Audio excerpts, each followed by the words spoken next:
Thank you to our guests. I humbly request that we stand up for the national anthem. IT team. We start with the Kenya national anthem, the East African national anthem, and the Kenyatta University national anthem.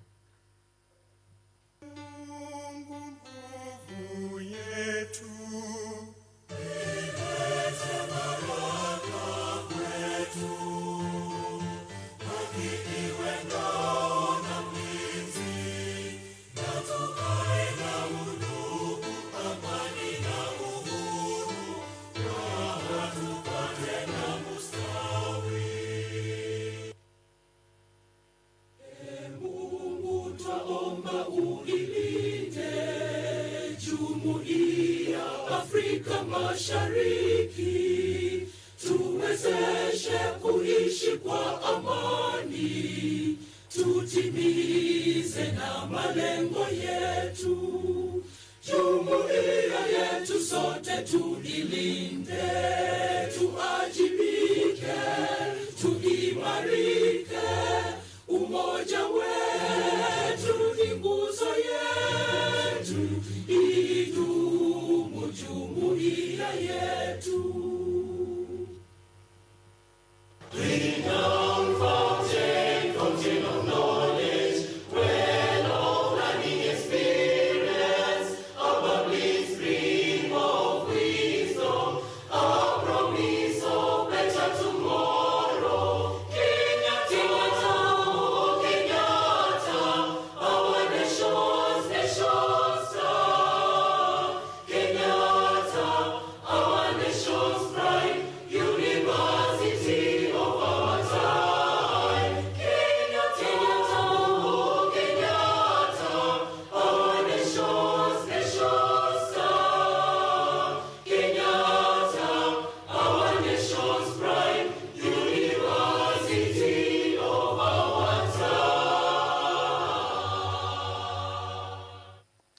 I now welcome Dr. Roda Manyanza for the opening prayer.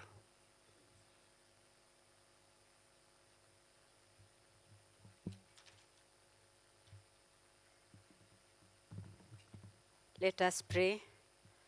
Our Father and our God, we thank you this beautiful morning. We thank you because this is the day that you have made, that we may rejoice and be glad in it. We thank you, Lord, even for this particular event. It's a day we have waited for a long time. And now we have it with us here. We are grateful. We thank you for the Vice Chancellor of this university, even for enabling her to be with us here. We have the Italian ambassador, oh God. We have people, Lord, even from the State Department of Planning, members from CISP. We have members from CDN. We have even the beneficiaries of this particular project. We have our students with us, oh God, and more invited guests, oh Lord, we are grateful. We commit this day, Lord, in your hands. And we invite you that you may be with us, even as we start. As we continue, Lord, we welcome you, that you may become the chief guest in this particular event. When we see the end of it all, we are going to be grateful. In Jesus' holy name, we pray and believe. Amen. Thank you. We may be seated.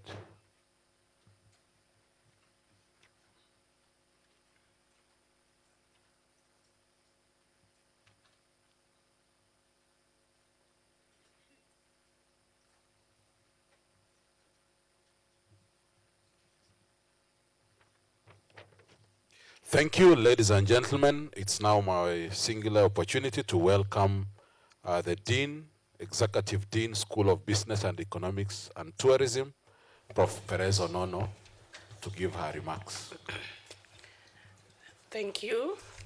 Honorable Principal Secretary, State Department of Economic Planning, Mr. James Muhati, Your Excellency, the Italian Ambassador to Kenya, Robert Natali, the Vice Chancellor, Kenyatta University, Professor Washeke Wanjohi, the Vice Rector, University of Pavia, Professor Antonello Folino, participating with us virtually, the President CISP, Dr. Maura Viezoli, Dr. Elisa Masi, the representative of the Italian Agency for Development Cooperation Head Office, joining us also virtually, members of Management Board of Kenyatta University, all representatives from institutions involved in the implementation of the Together project, which makes us be here today, researchers, all faculty and students of Kenyatta University,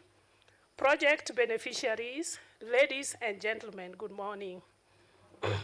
We gather here today as stakeholders brought together by an initiative we launched 3 years ago to celebrate the outcomes of our partnership and share our lessons for better lives and greater impact of our future partnerships in transforming human lives.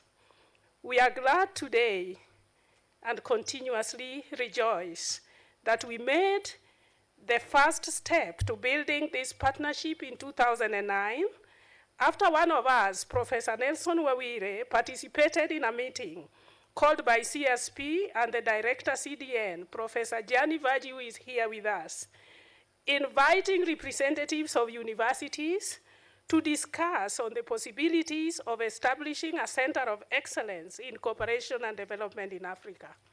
The expectation was to expand knowledge and skills for effective international cooperation for development. Distinguished ladies and gentlemen, we did not hesitate to take it up, and to date we remain the only university in Africa who have initiated a program to expand the content of the traditional training in economics to incorporate the human development approach and an elaborate content on the project cycle management approach to design programs, to implement programs, and to monitor and evaluate programs for impact. We initiated this master program in 2013, the master that we commonly call the MECOD, Master of Economics in Cooperation and Human Development, which is today in its 12th edition. This partnership has grown over time and has been bringing together several institutions, Kenyatta University just being one of them, University of Pavia in Italy, the Tangaza University in Kenya, and other universities across the world that had established a similar master program under the context of the Cooperation Development Network, together with international non-government institutions that have been supporting us to ensure that the training in this program mirrors the needs for practitioners out there. The strength of this partnership has grown with deliberate actions over time to initiate activities that expand their impact. And our aim has been to build capacities of development practitioners, both in government and in the private sector, including those in the civil society, through short courses, summer schools, and research activities. The Together project that is coming to a close next month in February, we launched it in 2022, and today we gather here to isolate the impacts in terms of what we have achieved, the scale of benefits that have gone out there, and also to share the findings of a research that we carried out in the context of the Together project. I know you could be asking, why did we call it Together? It's important that we wait until the appropriate time when we will be elaborated to what Together means and what we have done within it, what we have achieved, the key lessons that we are carrying forward. It's now my pleasure to invite our Vice Chancellor, Professor Washeke Wanjohi, to welcome you to Kenyatta University and to this particular event. Madam VC, you are welcome.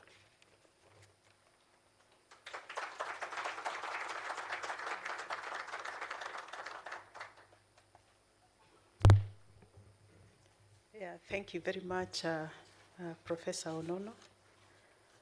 I want to start by recognizing the Principal Secretary, State Department for Economic Planning, Mr. James Muhati, who I have learned this morning, trained in this university, so he is our alumna. And thank you very much. We also want to recognize Your Excellency, Robert Natari, the Italian ambassador to Kenya. We also want to recognize my counterpart, Professor Antonello Forino, the Vice Rector, University of Pavia, Italy, attending this meeting virtually. I also want to recognize Dr. Maura Viozolai, the President, CISP, Dr. Elisa Masi, representative of the Italian Agency for Development Cooperation, AICS Rome, members of management of Kenyatta University who are here with me, and all the representatives from the institutions involved in the Together project, the researchers who are here, all the faculty and students of Kenyatta University who are in this meeting, and all the project beneficiaries both here and also attending this meeting virtually. Ladies and gentlemen, good morning again.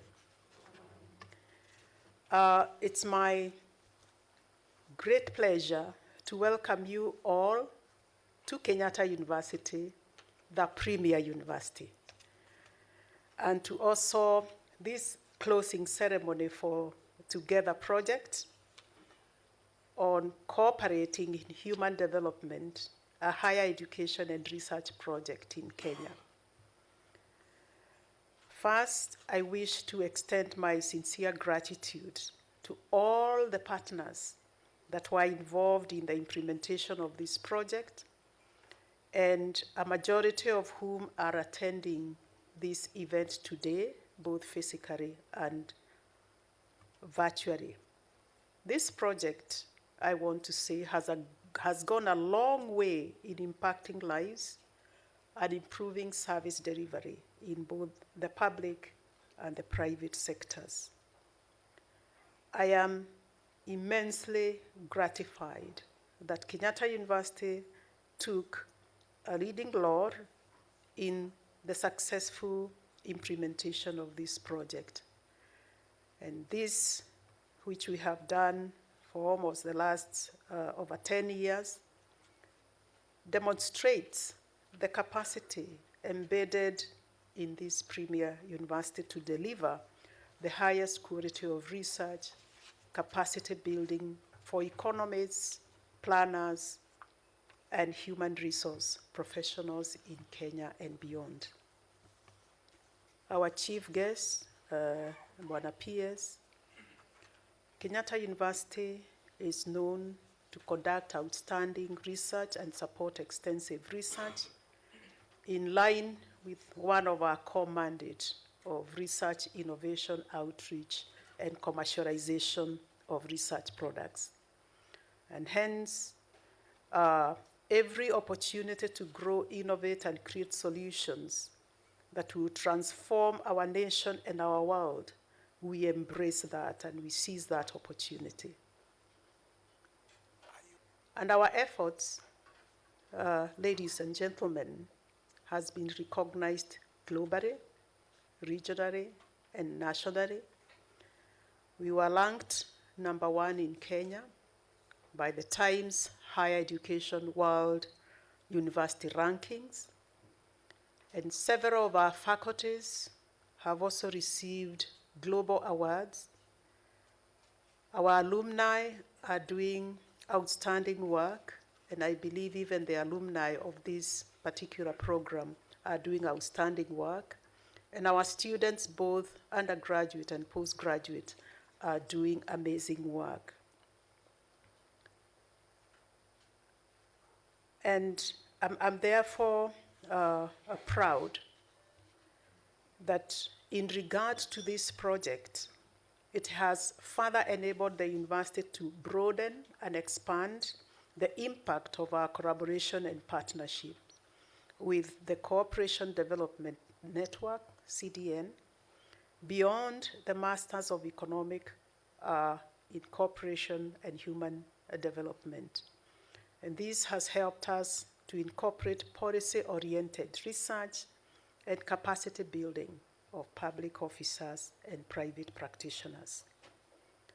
The Cooperation Development Network, which is a family of higher education institutions, together with international organizations involved in promoting postgraduate training in international cooperation and development, has further enriched our training and community outreach, and also greatly contributed to our internationalization agenda as a university. And this has been done through the joint projects that have been done, through the joint publications, joint dissemination, through student and staff exchange programs.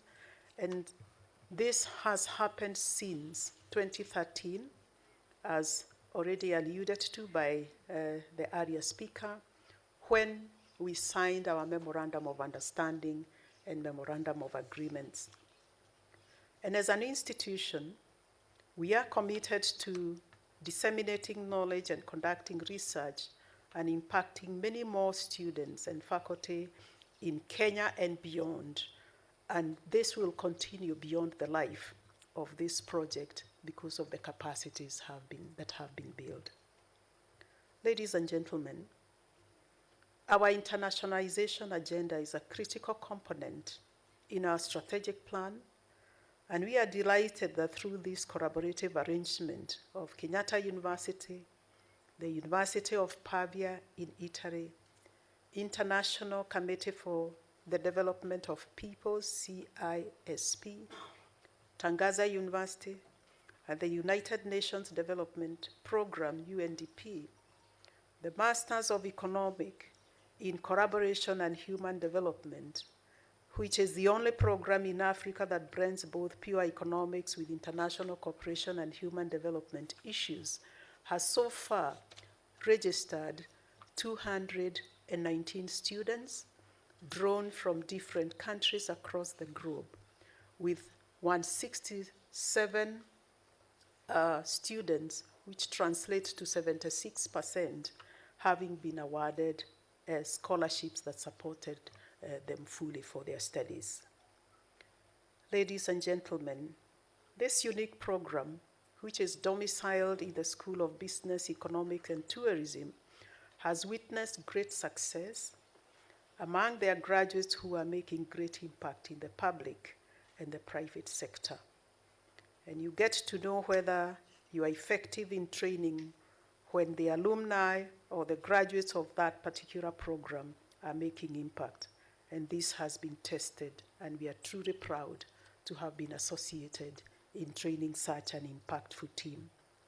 Further, this program has enabled staff and student exchanges to different countries such as Italy, Colombia, Palestine, and Nepal, and enriched their experiences greatly. Besides postgraduate training, the Together project also aimed at improving the capacity of policymakers in designing and implementing inclusive and sustainable policies on development. With the support of the project, coupled with the human expertise from Kenyatta University and other partners, the project designed and mounted tailor-made short courses and summer schools that enhanced the capacity of public servants to design, monitor, and evaluate development projects and programs, while at the same time incorporating the concept of inclusiveness and sustainability. This was done with the aim of bridging the gap that existed in policy formulation and implementation by public officials.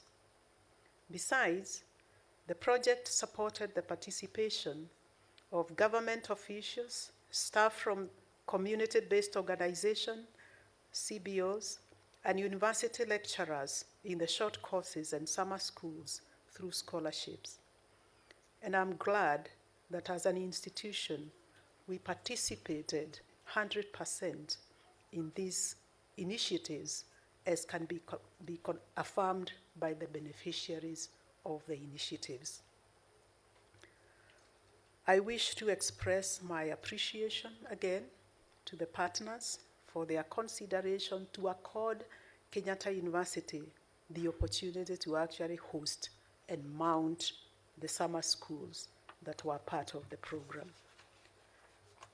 Further, I'm also grateful that the project factored in financial support to the Masters of Economics in Cooperation and Human Development program to support visiting lecturers and also to support scholarships to the students. The project has so far supported many students across the board with scholarships and also to access internship opportunities. This was coupled with a number of seminars, several workshops, with the involvement of the local and international partners. And as I conclude, I wish to pass my sincere appreciation again to the Italian government for the support and all the project partners and everyone who was involved in the implementation of this project. Indeed, the achievements realized by this project is a testament of what Henry Ford said one time: if everyone is moving forward together, then success takes care of itself. Thank you very much. Thank you very much, Vice Chancellor. Give a hand, please. If everyone is moving together, success does what? Takes care of itself. Thank you very much. Yes, given the established protocol, I have a request that one of our guests would like to speak now because they are under pressure to go to somewhere else. And I take then this opportunity to invite the Italian ambassador, His Excellency Roberto Natali, to address the seminar. Welcome.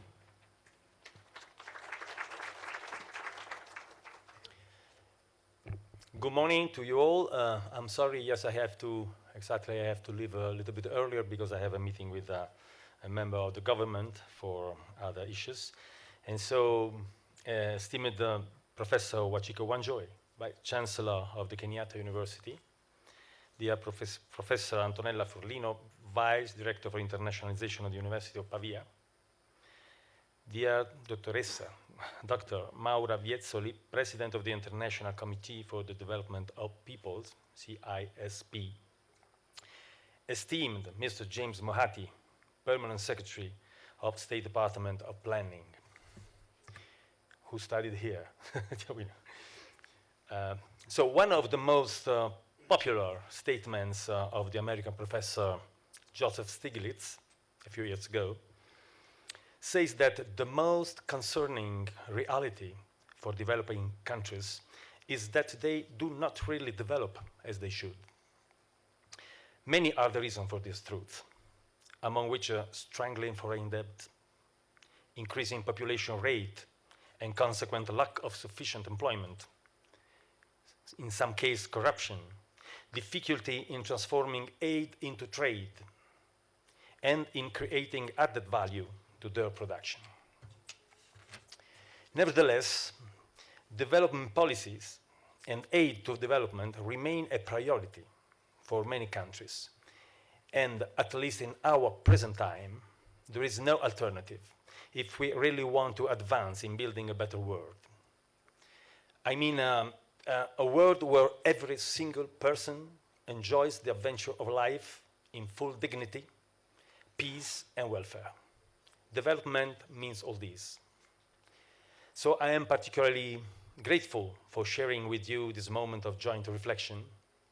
And I would like to express my heartfelt thanks to Kenyatta University for hosting us today and allowing us to jointly talk about the achievements of this ambitious initiative together we say together is easier, focused on human development. Of course, I would also like to express my gratitude to the University of Pavia and all the partners of the Together project for their remarkable efforts in making this initiative a success. The Together project embodies the spirit of the deep collaboration and friendship which exists since a long time between Italy and Kenya, and that take its force from shared values, mutual respect, and a common vision for sustainable development. Our two countries also share a long history of diplomatic and economic relations, and furthermore, we share a mutual commitment to human development. These objectives have also been taken into consideration in the Italian Mattei Plan for Africa. Italy is proud to have supported an initiative like Together, which not only has improved the capacity of individuals, but also brought together different actors from academia, government, and civil society to advance in human development through higher education and research. In fact, these two fields, in particular education and research, have played a crucial role in development and have been key elements in the action of the Italian Embassy and our Agency for Cooperation to Development. Their purpose, with the involvement of many institutions, has been facilitating projects of development in order to benefit both our nations. Actually, education and professional training are key pillars of development, and Italy's academic system, represented here by the University of Pavia, is renowned for its excellence in these fields. Through this project, we have been able to share our expertise and work hand in hand with Kenyan institutions, contributing to advance human development. We know that the University of Pavia is one of Italy's oldest and most prestigious academic institutions. Kenyatta University and Tangaza University are leading centers of excellence in Kenya and play a fundamental role in fostering academic exchange, research partnerships, and capacity building programs. Through initiatives such as scholarships, joint research projects, and technical training, these institutions have helped Italian and Kenyan scholars and professionals with the necessary knowledge and skills to drive sustainable development. A key strength of the Together program has been its alignment with Kenya's devolution process, which brings governance closer to the people and promotes equitable growth. By building the skills of local officials, development practitioners, and students, the project has contributed meaningfully to addressing the challenges and opportunities presented by devolution. In particular, the involvement of key ministries, such as the State Department of Planning and the Ministry of East African Community, Arid and Semi-Arid Lands and Regional Development, has been instrumental in achieving the project's objectives and ensuring its alignment with Kenya's development priorities. These accomplishments are not only a testament of the dedication of all those involved, but also a solid foundation for shaping future cooperation initiatives. As we move forward, Italy remains committed to support Kenya's development priorities in education, research, and governance. The lessons learned from this partnership will guide our future collaborations, ensuring they are impactful and sustainable. Together, we can continue to innovate and address shared challenges, fostering a brighter future for our communities. So I thank all of you for your dedication to the Together project, and I'm confident that the impact of this initiative will be felt for many years to come. I wish you all a productive seminar, and I look forward to the inspiring discussions that lie ahead. Thank you so much. Thank you. Thank you, Ambassador, for those words of wisdom and joint reflection, even as we look forward to a great future between Kenya and Italy. Ambassador, I also have a heritage with Italy. I was telling my fellow seminarians here that I'm named after an Italian Catholic father. Unfortunately, he recently died in northern Italy, and he was buried, I think, about 2 weeks ago. It's been quite a moment of reflection. He came to Kenya in 1963, and except I got the spelling of my name wrong, I discovered that his name, the spelling of his name is very different from mine, but nonetheless, we are both Fora. So thank you very much for the wonderful presentation. I'd now like to introduce or welcome the next two speakers before our chief guest. I don't know whether Professor Antonella Folino can hear me.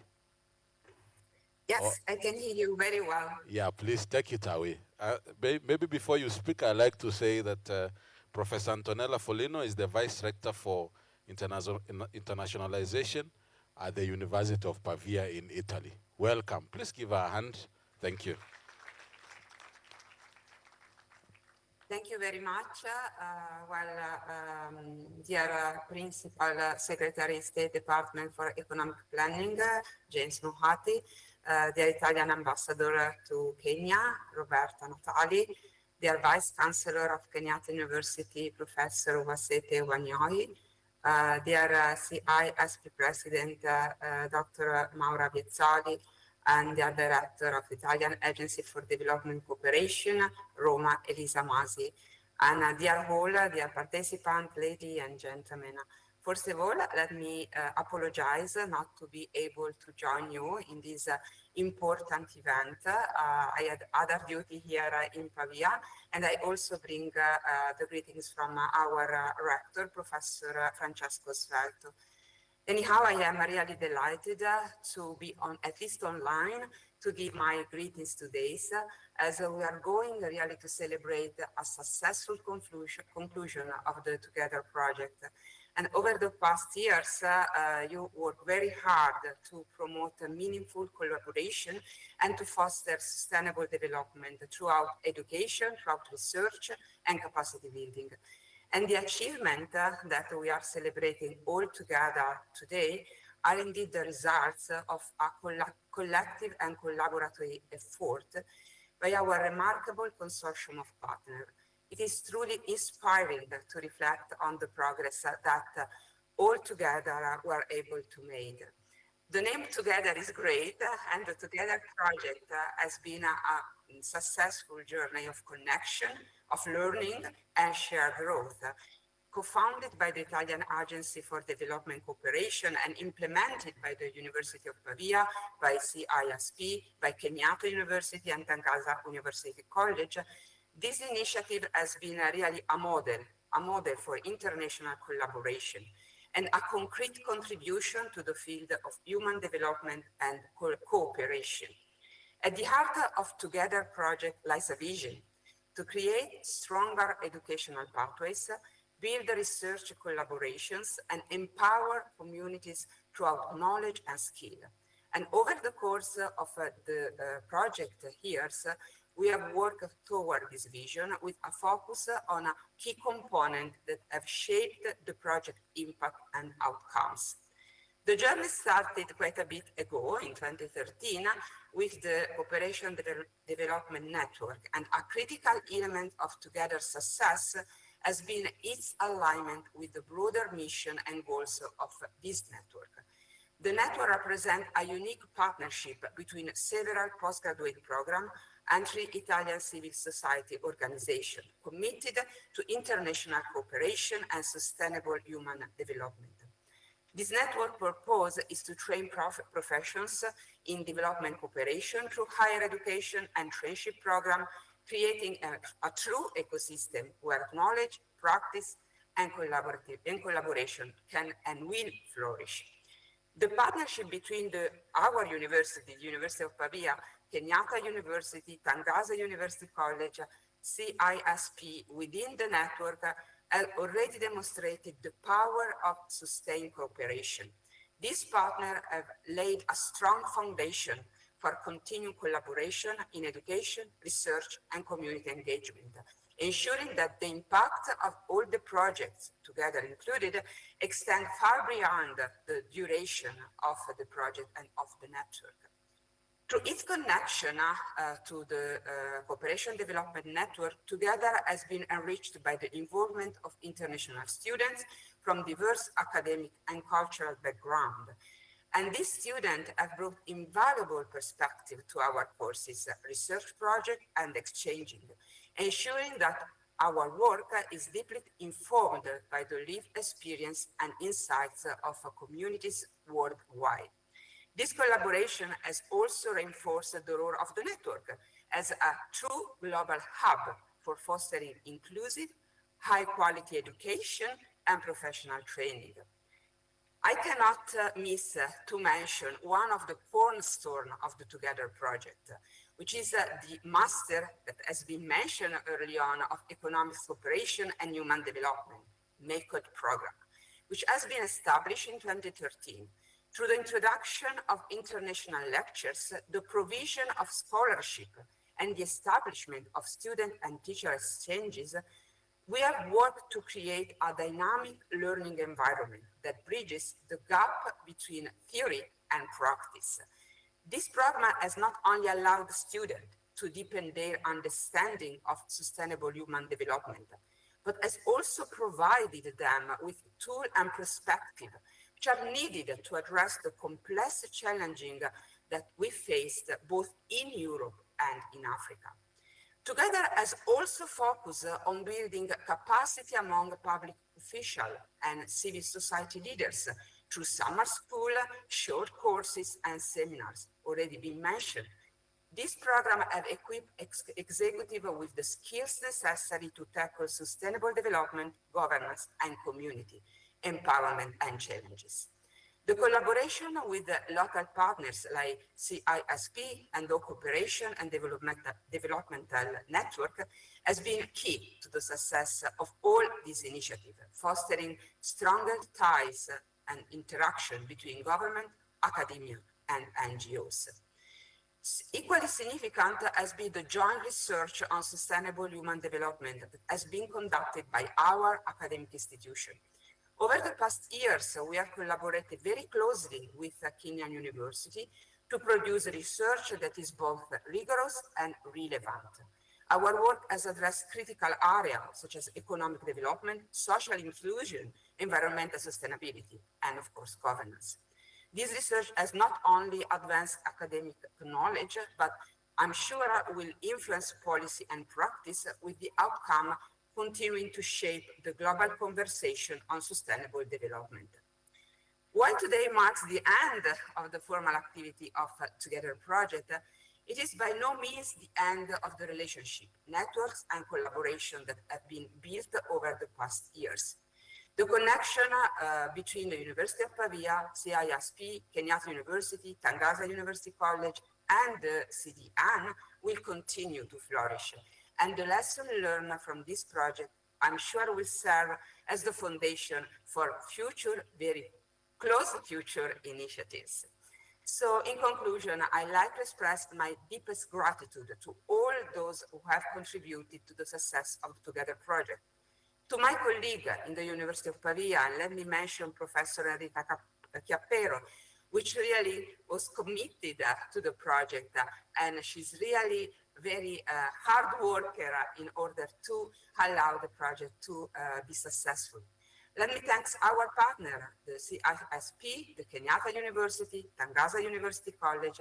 Thank you for your dedication, your expertise, and your collaboration.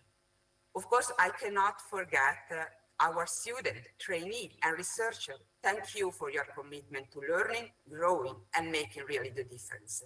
And of course, I'd like to thank the Italian Agency for Development Cooperation, which shows sensibility and interest toward academia, and it really understands the importance of university in shaping the present of the young generation and in shaping the future of the incoming one. A special thanks to IISCS and to Italian Ministry of Foreign Affairs. Thank you, and I wish you a very fruitful worship. Thank you. Thank you, Professor Antonella Folino, for those remarks. Give her a hand, please. Thank you. Yeah, I now wish to invite our next presenter, but maybe before I do that, I'd like to say that, Your Excellency, if you feel that you need to go, you could, but if your program has changed, you could stay. Yeah, thank you. Thank you very much. So our next presenter is Dr. Maura Viejoli, President, International Committee for the Development of Peoples, CISP. Yeah, you can give both of them a hand, please, as one walks out. Thank you, sir. Welcome, Maura. Madam Vice Chancellor Professor Wanyoki, the Principal Secretary Mr. Muati, the Vice Rector of University of Pavia Professor Forlino, the representative of Italian Agency of Development Cooperation Elisa Masi, ladies and gentlemen. It is really an honor for me to speak at this closing ceremony and then thank Kenyatta University for your hospitality that is always generous and very warm. I here today represent CISP, that is the CSO involved in this partnership. CISP is a CSO that is a civil society organization that has been engaged in international cooperation and the fight against social exclusion since 1983. But just from the 1997 is involved in higher education programs all over the world, thanks to the cooperation with the University of Pavia. In Kenya, our cooperation, we work with the local partners and local institutions since many, many years in a long-lasting cooperation. But let me say that we have a very clear in mind the Paris principle of ownership of development. So we are here just to support processes. In this perspective, we have been working in different sectors, but we can say that our general objective is cooperating in agreement with national priorities to build the conditions for achieving human development and peaceful communities. The promotion and implementation of higher education programs on human development seems very consistent with this objective. In fact, in every country, in order to implement the Agenda 2030, even also in Italy, actually, in Western countries, not only in developing, so-called developing countries, there is a need of well-prepared people able to understand and manage the complexity of development processes that nowadays is becoming more and more complex. For the students preparing to enter the labor market and for those who already work in various capacities in governmental and non-governmental agencies, together with academic training that universities can bring, there is also the need to acquire professional knowledge and skills that CSOs can provide. And it's exactly this conviction that was the starting point for the multi-actor partnership that gave birth to different higher education programs in human development. Today we are here to celebrate the successful end of the Together project.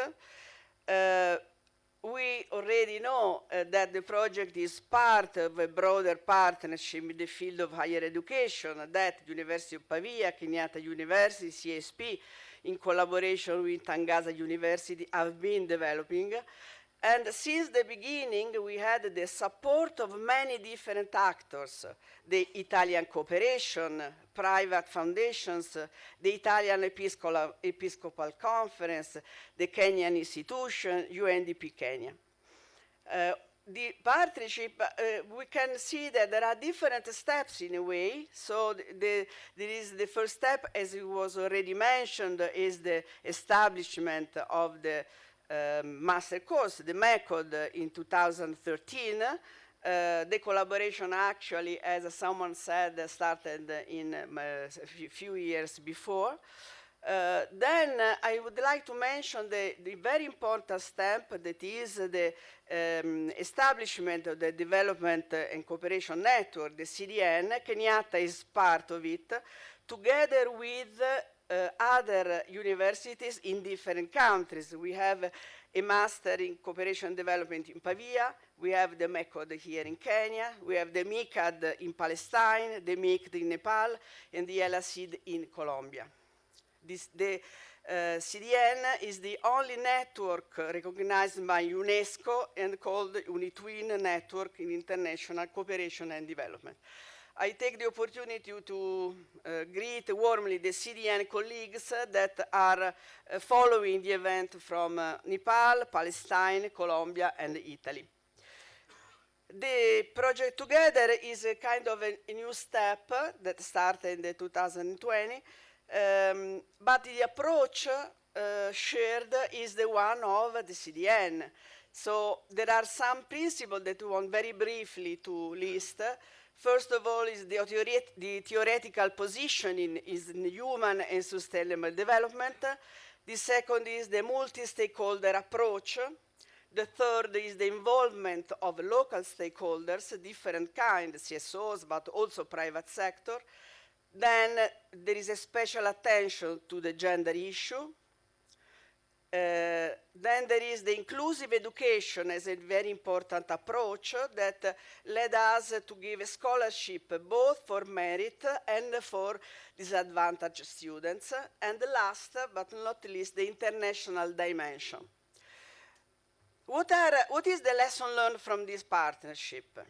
First, this partnership, I think, is a clear example on how different institutions of different kind, public and private universities, civil society organizations, both international and local CSOs, different ministries, each with its own mandate, can contribute to the construction of a common human development goal. And this is what we have done in these 3 years, more than 3 actually, and I sincerely hope that this collaboration can continue, and I assure that we will strive to give it continuity. That is why, from my side, I would like to thank warmly, really warmly, all the partners for the competent, passionate, and cooperative spirit that made it possible to achieve the results mentioned and which will be detailed later.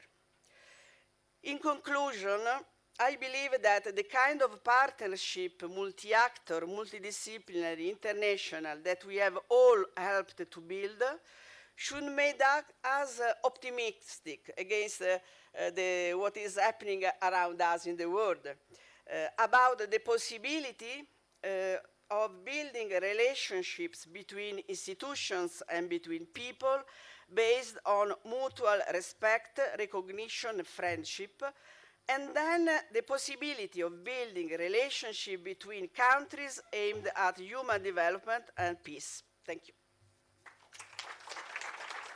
Thank you. Thank you, Dr. Maura Visoli, for the wonderful words and helping us to reflect through the journey that we've been through.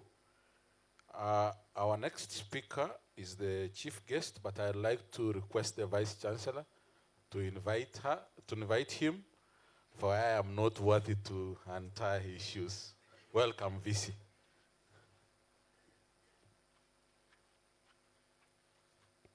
Yeah, thank you very much, Fora. It's now my singular opportunity and privilege to invite the Principal Secretary in charge of the State Department for Economic Planning, in the National Treasury and Economic Planning. And I would like to say that before his current appointment, the PS had worked in government, insurance, oil, gas, and airline sectors at the executive and senior leadership levels. and he has led cross-cultural teams to deliver results in strategic, economic and development planning, public policy formulation and administration, national statistics, management, resource mobilization, financial governance, and innovative investments.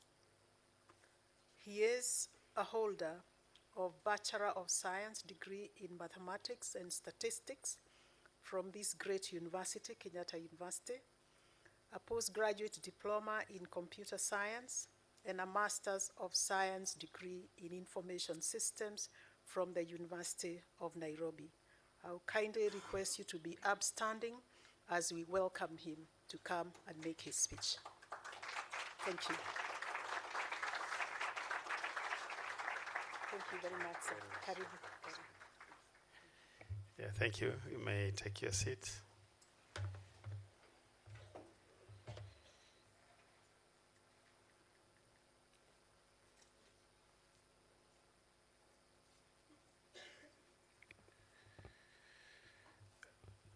Thank you, Professor.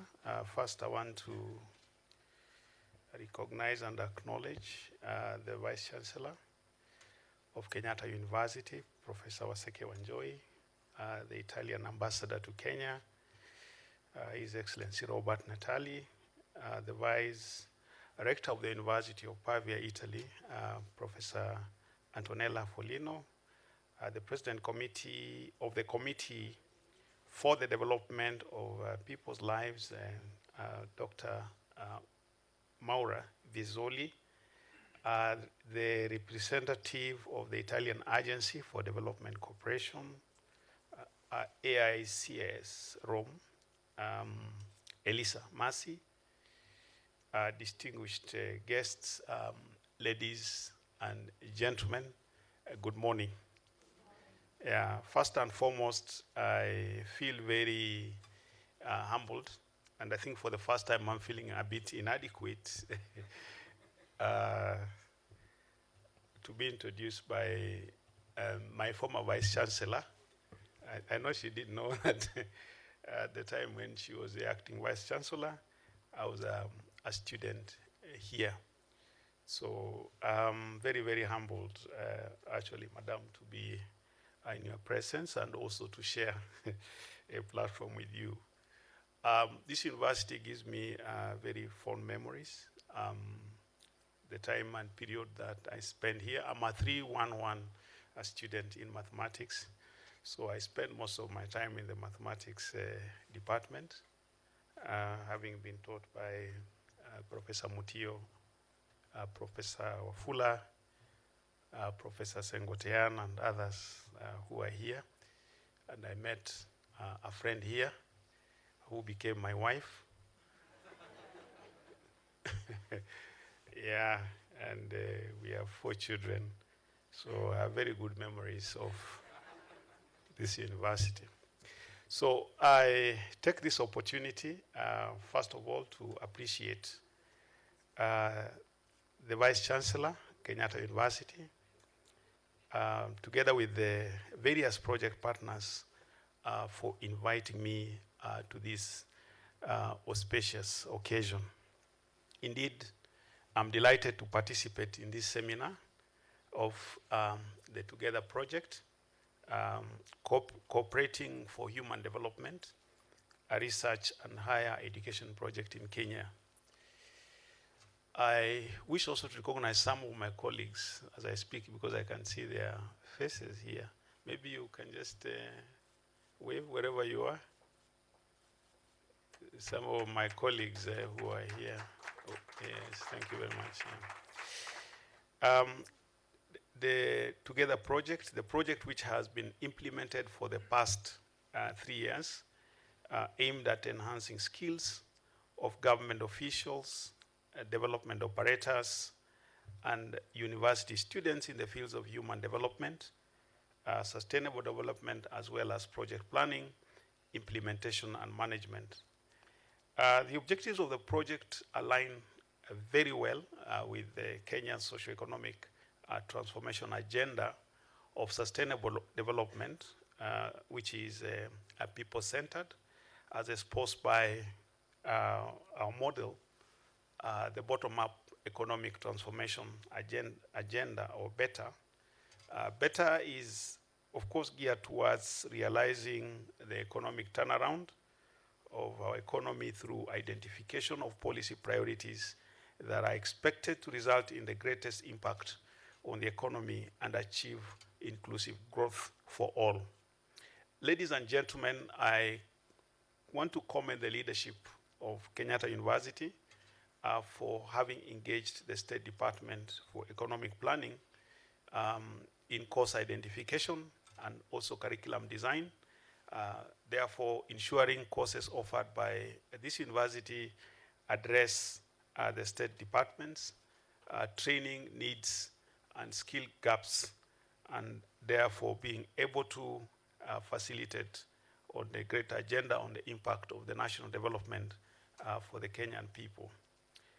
Through this collaboration, a total of 10 public officers drawn from the State Department for Economic Planning and ASALS, and 52 students from civil society organization received full scholarship to pursue Masters of Economics, Cooperation and Human Development degree here at the Kenyatta University.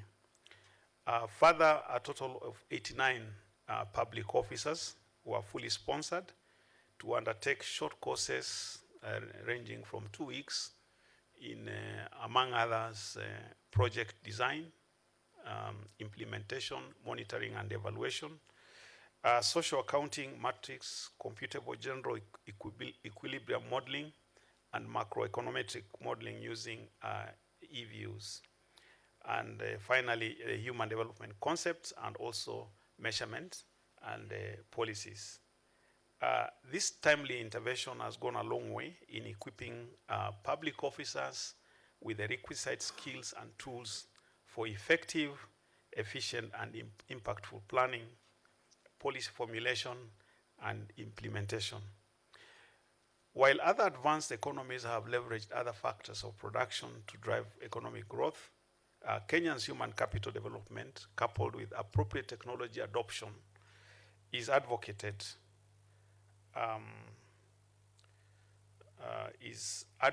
to be the panacea for the achievement of our country's long-term development aspirations. Ladies and gentlemen, the government underscores and acknowledges the critical role that research plays in planning and policy formulation. The research findings on the 3 fundamental themes of debt, maternal health, and COVID-19 will provide evidence to government, thereby facilitating the design of interventions to address challenges in these sectors. The government will continue to support research initiatives, as well as provide an enabling environment to enhance public-private collaborations in the field of project management, human development, project monitoring, and evaluation. In conclusion, I wish to convey my sincere gratitude to all the project implementers for their contribution to the project's success. Special appreciation goes to the Italian government for the financial support which they offered and provided through the Italian Agency for Development Cooperation, and all other partners. Last but not least, I would like to congratulate all the course participants for the successful completion of the various programs. I believe that the knowledge, skills, and attitude acquired will propel your professional growth and contribute to the transformation of this country and beyond. Thank you all. Thank you. Thank you, Bwana PS, for the remarks. Thank you. But that hand was very bad, isn't it? You can do better. Let's try. I think we can try a local one. There's a local one where we warm our hands. It's called Pasha Pasha, isn't it?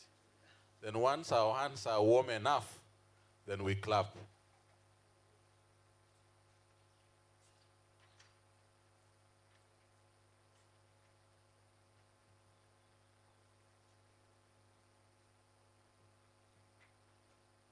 Yeah, he confused me. Yeah, I think the PS was supposed to officially declare this workshop open.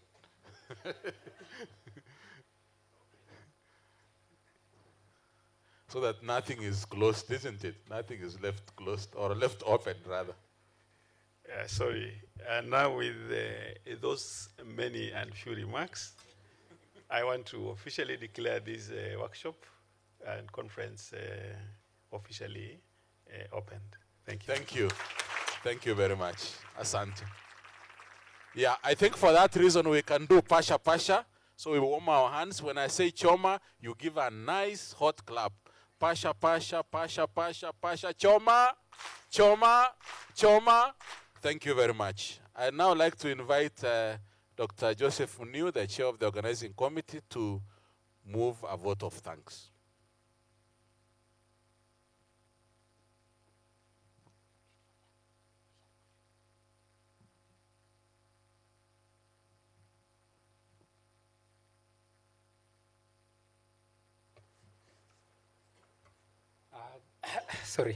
The Vice Chancellor, Kenyatta University, the Vice Rector for Internationalization, University of Pavia, Professor Antonella Folino, the President, CISP, Dr. Maura Viezoli, the Italian Ambassador to Kenya, His Excellency Roberto Natali, the Economic Planning's Permanent Secretary, Mr. James Muhati,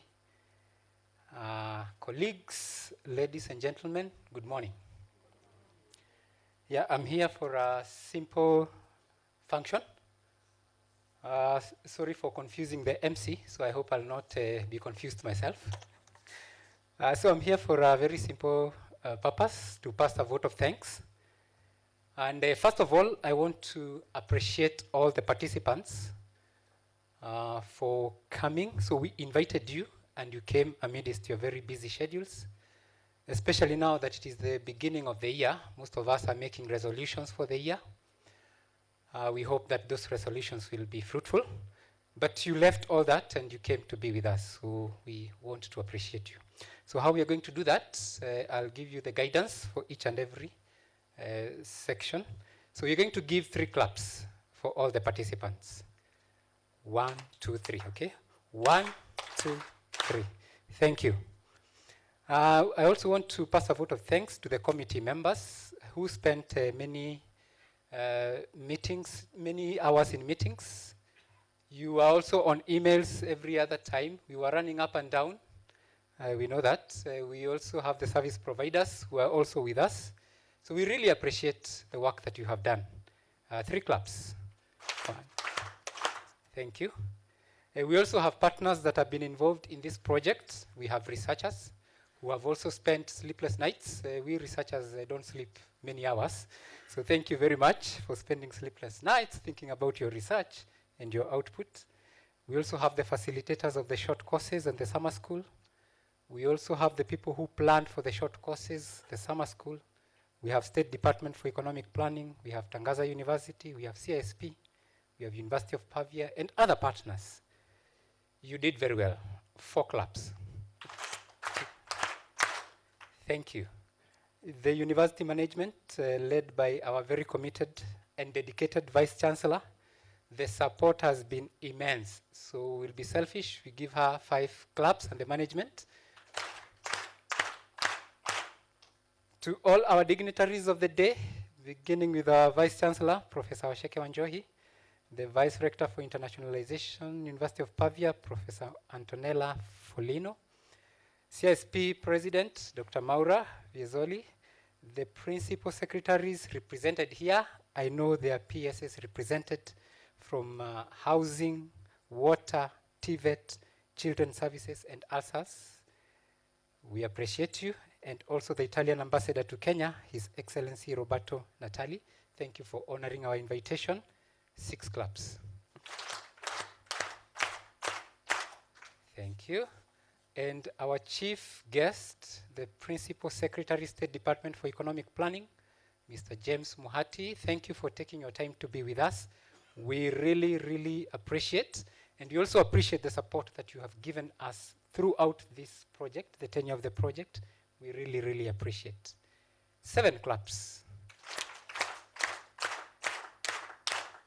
Thank you very much. And finally, if it was not for ICE, the Italian Agency for Development Cooperation, for sure we will not be here.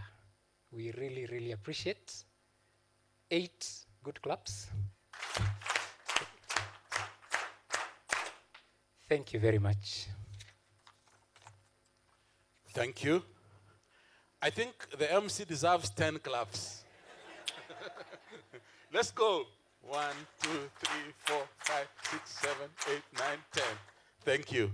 They usually forget the MC, but it's okay. So, ladies and gentlemen, we've come to the end of the opening session. We now want to take a small break, and during that break, a 5-minute break, we are going to have a photo, some 3 important photos. The first one is with our guests who are on this side. Second one, our guests plus the organizing committee, partners and sponsors. And the third one, the participants or the students will join in. So I believe we are taking it outside. So I request that maybe our guests can be upstanding. We go out. In 5 minutes, we should be done. And shortly after, we will come back and listen more. We are in good time. I hope nobody will go away. Thank you.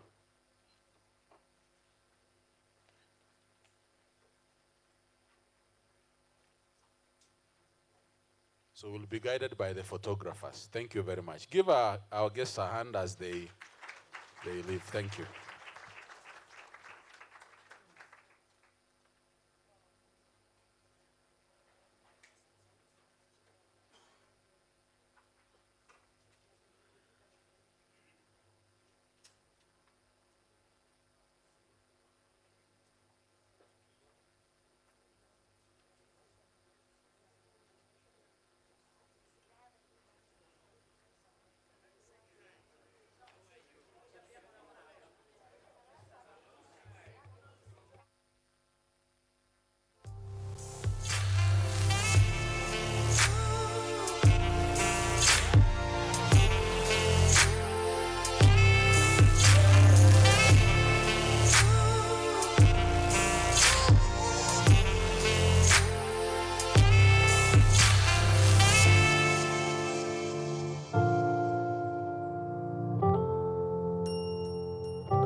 Kenyatta University is a university to be in.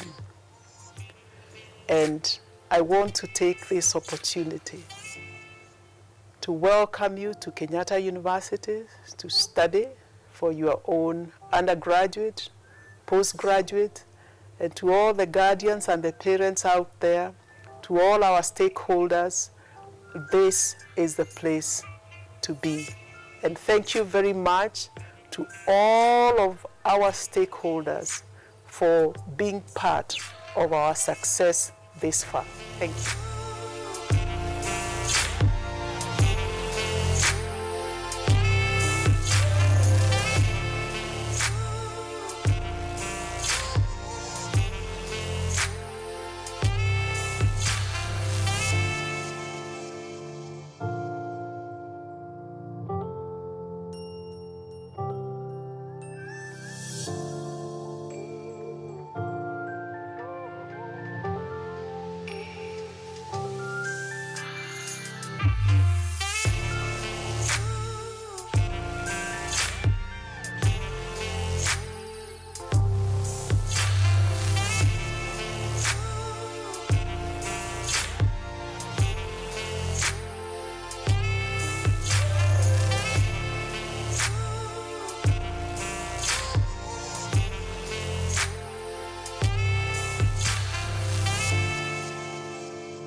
Starting Saturday, 25th January of 2025, the ever-entertaining, educative and energizing high school fair will be taking place at KU Graduation Square. The event will start from 9 a.m. and will be live on KUTV Kenya. The event will be open to all high school students free of charge. Join us and learn more on the academic programs and interact with the different faculties. Public lectures on topical issues will also be taking place throughout the week, with corporate exhibitions taking center stage as well. The official opening ceremony will take place on the 28th of January 2025 at the KU Graduation Square. This year's theme is dubbed Future Outlook: Careers for Sustainable Development in the Digital Age and Green Economy. Be part of us as we mark the 2025 KU Career Week Fair.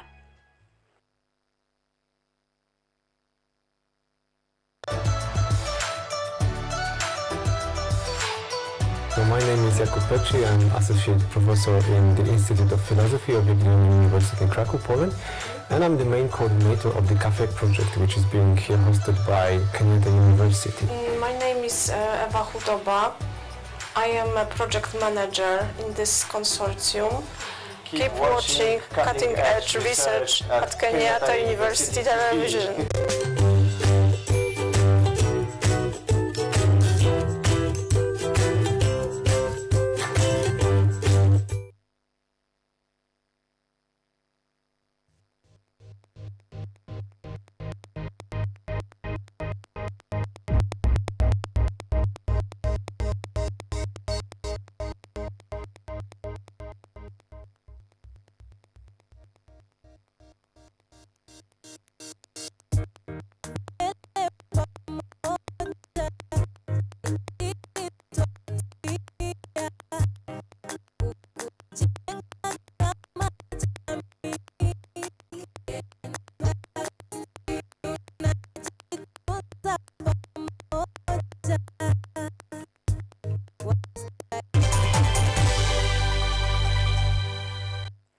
Starting Saturday, 25th January of 2025, the ever-entertaining, educative and energizing high school fair will be taking place at KU Graduation Square. The event will start from 9 a.m. and will be live on KUTV Kenya. The event will be open to all high school students free of charge. Join us and learn more on the academic programs and interact with the different faculties. Public lectures on topical issues will also be taking place throughout the week, with corporate exhibitions taking center stage as well. The official opening ceremony will take place on the 28th of January 2025 at the KU Graduation Square. This year's theme is dubbed Future Outlook: Careers for Sustainable Development in the Digital Age and Green Economy. Be part of us as we mark the 2025 KU Career Week Fair.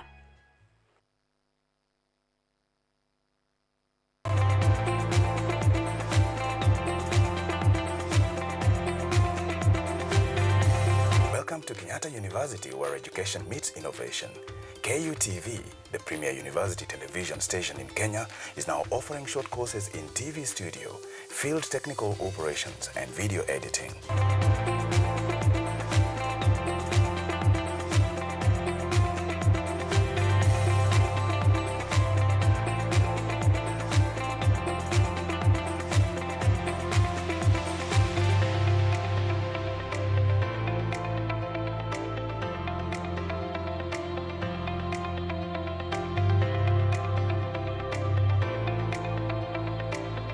My name is Victor Amoy.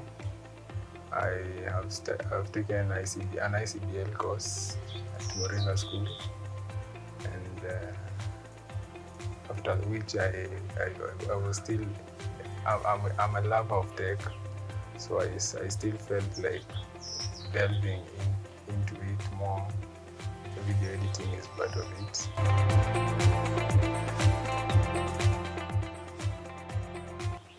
So from an advert, I got to learn about the apprenticeship program. I contemplated on it with my younger sister, and she was like, yeah, you can just try. So it just came, the administrative secretary, a very friendly person. So she just took me through, filled in some forms, and then she told me she will email me. And then I received the email, and I was invited for the apprenticeship program. One, I first had thought of the technical part of it, but then I realized it is not in me really, because after all, I love being involved with computer. So I felt like the video editing will do me that in a better way. I paid on a Friday. I was told on Monday, just come and we'll start the classes at 8. Yeah, and my supervisor came to the visitors lounge and picked me, and it was a friendly welcome. Yeah.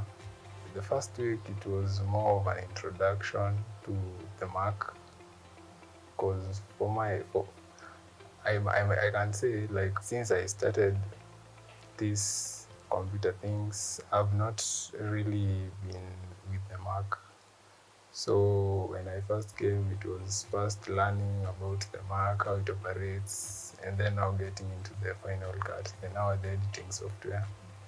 Yeah, and it was more of practice, more of learning how things move. Yeah. Week 2, now we got into the more of the business. Like, we got programs. Myself, I got a minutes each to help us with this particular reflection, and then we shall have a joint plenary session at the end. So then, without taking much of time, allow me to invite Enrique Chiapero to give us a brief introduction of the project and the partnership. Karibu sana.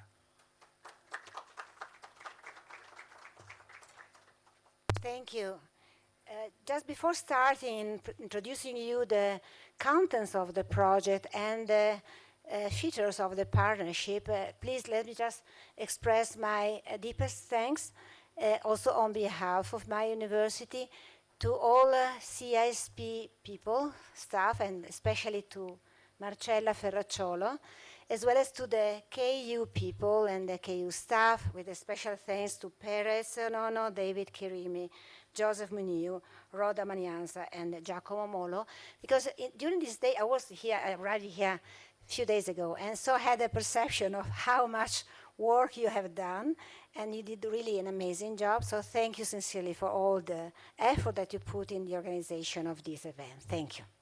So my role here now is just as a scientific coordinator of the project, is just to start and introduce you in the main characteristics of this project. It's been already said in the welcome address, the relevance of the partnership, the pillars of the project, but let me just briefly try to introduce a little bit more on the content of the project. So briefly, a few words and a few pictures. I don't know if I can see, but they are not visible there. Okay.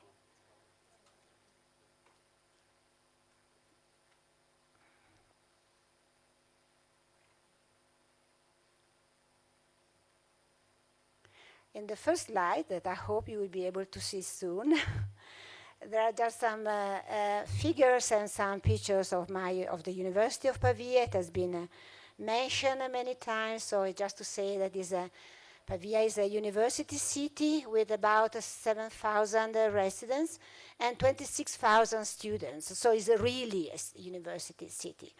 It's one of the oldest universities in the world, so they are coming, okay. It was founded in 1321, but in 1825 we already had a school of rhetoric for the kingdom's officials that was established by the Lotario Edictus.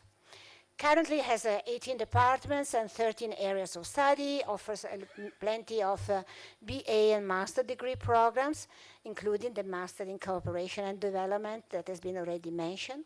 And we have also a specificity, which is the presence of more than 20 university colleges that are able to host the students, and we receive something like about 1,800 international students from all over the world. So it is quite a nice place where students can visit us. We have Erasmus exchange stuff, students and staff mobility exchange. So some of students already benefit from these opportunities, and as well as some colleagues here. And I do hope many others can join us in the near future. So let's go for the project. So as I've been already mentioned, formally the project is a 3-year project, started in October 2020, but then we had some extension, and now we are definitely closing the project by the end of February.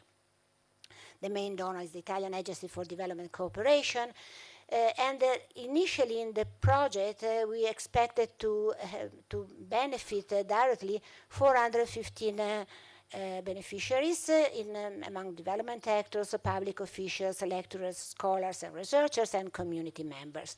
We will see that we have been able also to do much better. So the number of direct beneficiaries is higher, and even the number of indirect beneficiaries. So the project is coordinated by my university, and the implementing actor in Kenya is CISP. Without them, we wouldn't be available to make all these activities that I'm going to present right now. So we had a wonderful main Kenyan academic partner, especially Kenyatta University, where now I really have a strong feeling and connection with this university. I'm teaching here in this master program since the very beginning, and every time I really feel at home, with pleasure to collaborate and to work strictly with friends rather than just colleagues. So we also have other partners, including the Tangaza University, the CDN, and the World Friends Onlus. So what we have done, essentially. So originally the aim was, and indeed the main aim of this project is to strengthen the skills of officials, development operators, and university students in the field of sustainable human development. The idea was also to foster an inclusive approach, management by results, and impact assessment of development projects, and we'll see this especially when I will be talking about the research line. In terms of project strategy, the scope was to try to developing, promoting, and facilitating inclusive access to various teaching and training initiatives on sustainable human development, both for academic and practitioners community in Kenya. Beneficiaries, as I already said, the number of beneficiaries is pretty high, but there are of different categories in a way. Students and development actors that was able to participate to teaching and training opportunities that will be presented in a few minutes. Lecturers and young researchers actively engaged in teaching and training initiatives, so to be able to strengthen the inter-university exchange and collaboration. Scholars and community members involved in the fieldworks and in the research activities, and finally policymakers, practitioners, and the officers of the Italian Agency Cooperation for Development who can make use of the research outcomes for designing or for being inspired by future development projects and programs. So as has been already said, we have 3 main pillars in this research project. The first one, which is the original one, the oldest one, and probably the most relevant one, is the MECOD program. Marcella and Rhoda will say something more about it, and David will say something more about the MECOD program, as well as on the short courses. So for time reasons, I will not repeat what they will be able to say and to provide empirical evidence better than me. While we'll be also referring to the third pillar, which is the research activity. So this is, in a way, is quite a new initiative in our collaboration. So after a long-lasting collaboration with the KU, we thought that was a time for try to, in a way, to make a step further, and also to try to include the research activity, joint research activity, in our project together. So the scope again is to try to produce and to develop quality research work, especially on effectiveness of development projects from a sustainable human development perspective. So an important field of research that clearly may have a major implications in terms of designing and future development projects. So we will be showing results also on this research activity. What has been already said, and I would like just to point it out that probably one of the distinctive feature of this project, but I would say of the collaboration that since the beginning we have had, is that there is a true joint partnership. So the effort was really to try to have many actors, each of them with their own responsibilities, but all working together for getting a joint, important results. I would just to mention in the method the leading role of the Kenyatta University, together with the University of Pavia, the CSP, the Tangaza University, CDN, and UNDP. For the short courses, again, Kenyatta University played a leading role in making this connection possible between academic institutions and public officials and policymakers. So again, with the collaboration of CSP, University of Pavia, and Tangaza University, we were able to work intensively and directly with the National Treasury State Department of Planning, the Ministry of ESE, and the ASAS and the RD.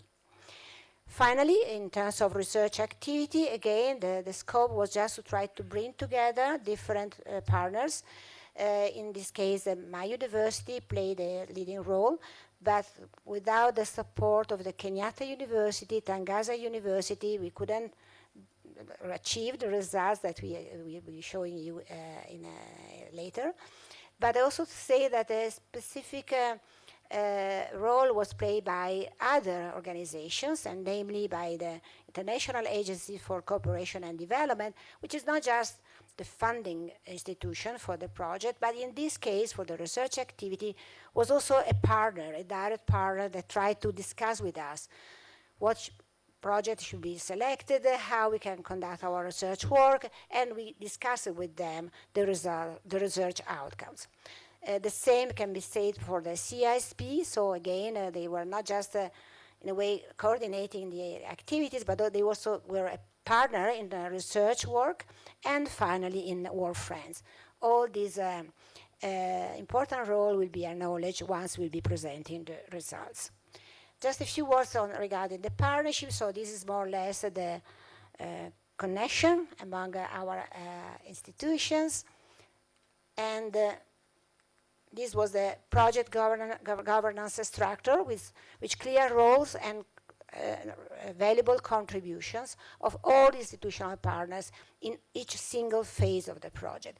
So in this sense, I think there is really a unique project, because it was able in a way to work intensively on teaching, training courses, and research activities, but in a way exploiting or benefiting from a through partnership. At this point, I would give the floor to Elisa Masi. She's in online, so if the technicians please can pin her video. Elisa, can you hear me? I can hear you. You can hear me? Okay, yes, perfectly well. So Okay, before giving the floor to you, please, I want just to express my warmest thanks to you for the constant and super generous support that you provide to us, to each of us. I guess we really benefit a lot from your help, for your support, from your clever suggestion, and for the constant attention that you pay to this project. I guess, especially in a special way, maybe you are doing the same also for other projects, but the perception that we had is that you really pay special attention to us, so I'm very much grateful for your help and your support.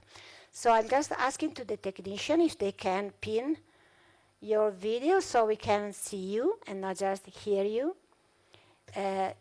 She doesn't need any PowerPoint presentation, so you just pin her. Thank you, Elisa. Thank you, Enrica. Thank you so much. Thank you for your kind words. Good morning, everybody. For me, it's a great pleasure for me to take part today to these events. And we are at the end of the project. We are at the end of the project that we have done together, I would like to say. Thank you so much for all the partners of the project, Tangaza University, Kenyatta, especially Kenyatta University for sure, CSP, and especially for Pavia universities. I think you have made a great work We are at the end, but I would like to say that I hope that for sure will be more future in the future months. So before to start with our reflection about also partnership, I would like to spend a very few words about also the vision of the human capital for the Italian Agency for Development Cooperation. Because also tomorrow is the International Day of Education, so there is a very interesting connection also with this event. And as Italian agency, we strongly believe that human capital is a crucial asset to achievement of sustainable development. For this reason, the Italian agency is committed to fostering capacity development and education across its intervention. People is one of the 5 pillars in the Agenda 2030. And investing in people is something very crucial to create a peaceful, equal, and prosperous world for the future. So, come back to a couple of reflections about the project. I would like to say that the path toward the sustainable human development is a collective journey. So, building partnership along the way is something very, very important. The governance that we have built, and I would like to say we have built in the project, is for sure is a proof of the effectiveness of the partnership. In fact, the project involves key actors of Italian system, such as universities, Pavia universities, and also civil societies. So what we have experienced also like Italian Agency for Development Cooperation in the recent year is that where the project implementing very effective local partnership in scientific collaboration in different fields, the projects are successful. Especially projects in which partnership with local universities were planned have ensured great ownership on the part of the institution and above all the reinforcement of scientific innovation level at the same time. Many of our experience show us that when the capacity building is focused on innovation, the impact is not limited to the perimeter of the project, but has a deep and lasting effects in the social and economic communities. Support for academic institutions and public research centers in partner countries is something that is an access for the local development policies. Another element, and that we have already experienced also in the Together project, is that where our action is in partnership with the academic world between university and other cooperation stakeholders, something that is very, very challenging for the future. To increase synergies with other actors in Italian system, something that is something that we are expecting to experiment also in the future for the next programming planning activities. The partnership between Italian universities and local universities is a great challenge as Italian agencies because it makes us reflect on the concept of the word's partnership and how it can be declined in several aspects.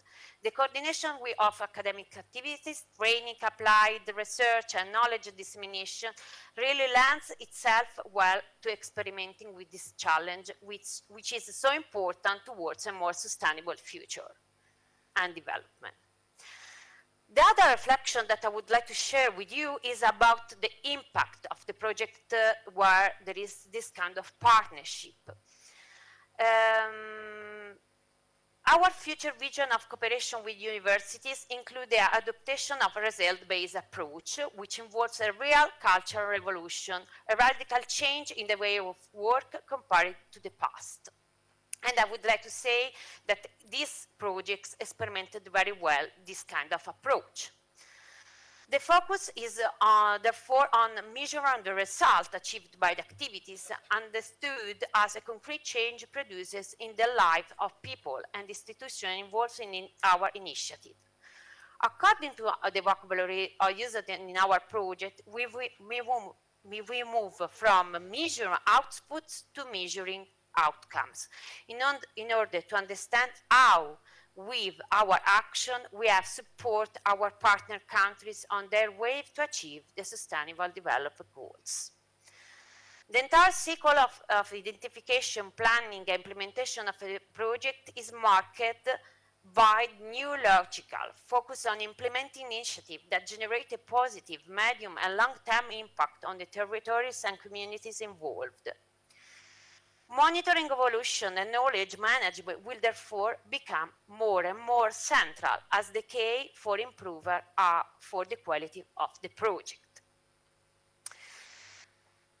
The last reflection is about our future challenge, and as already mentioned, also our ambassador, we have many challenges for the futures. As Italian agency, from our beginning of our activities, we really promoted the relation with academic world, also in line with our Italian law, that's 125, and we have a specific part of our law that can allow us to give this kind of funds for the Italian universities. So we really think that's part of our cooperation system, let's say.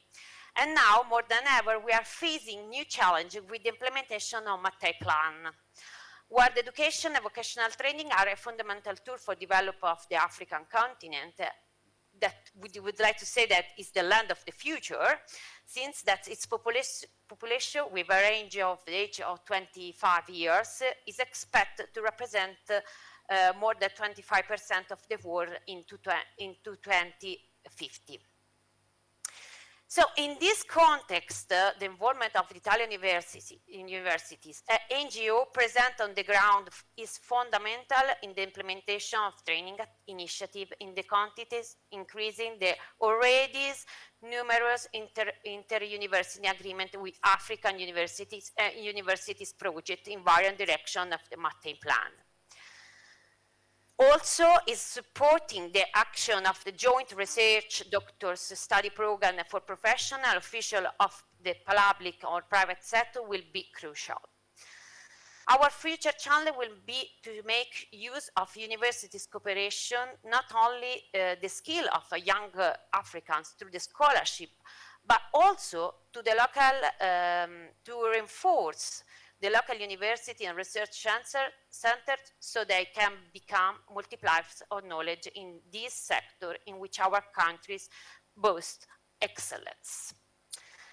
So I would like to conclude by once again thanking all the organizer, against Enrica, Maura, for your personal efforts, Professor Esa Perez, and so all the people that are involved in the project, and then, as Enrica said, they put all the passion, I would say passion, because it was very, the feeling that we will perceive that is not only a project, but it's something that is something you really believe. So thank you again, and thank you for giving me the opportunity to discuss and reflect in shared way on the most appropriate strategy to face the future challenge in the field of the university's cooperation. Thank you a lot. Thank you a lot again.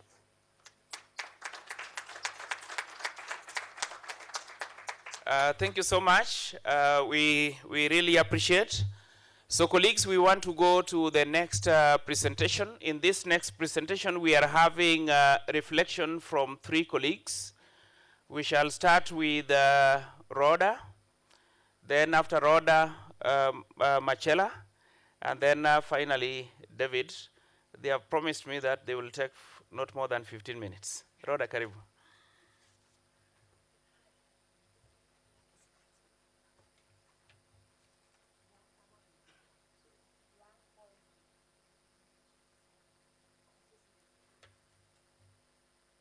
morning. It's afternoon. Yeah, it's already afternoon. So my name's Dr. Rhoda Manyanza, Department of Applied Economics, and the MECOD coordinator. So when you see me, you see MECOD. You have heard about MECOD from the beginning. So I will bring a few highlights that you have not heard.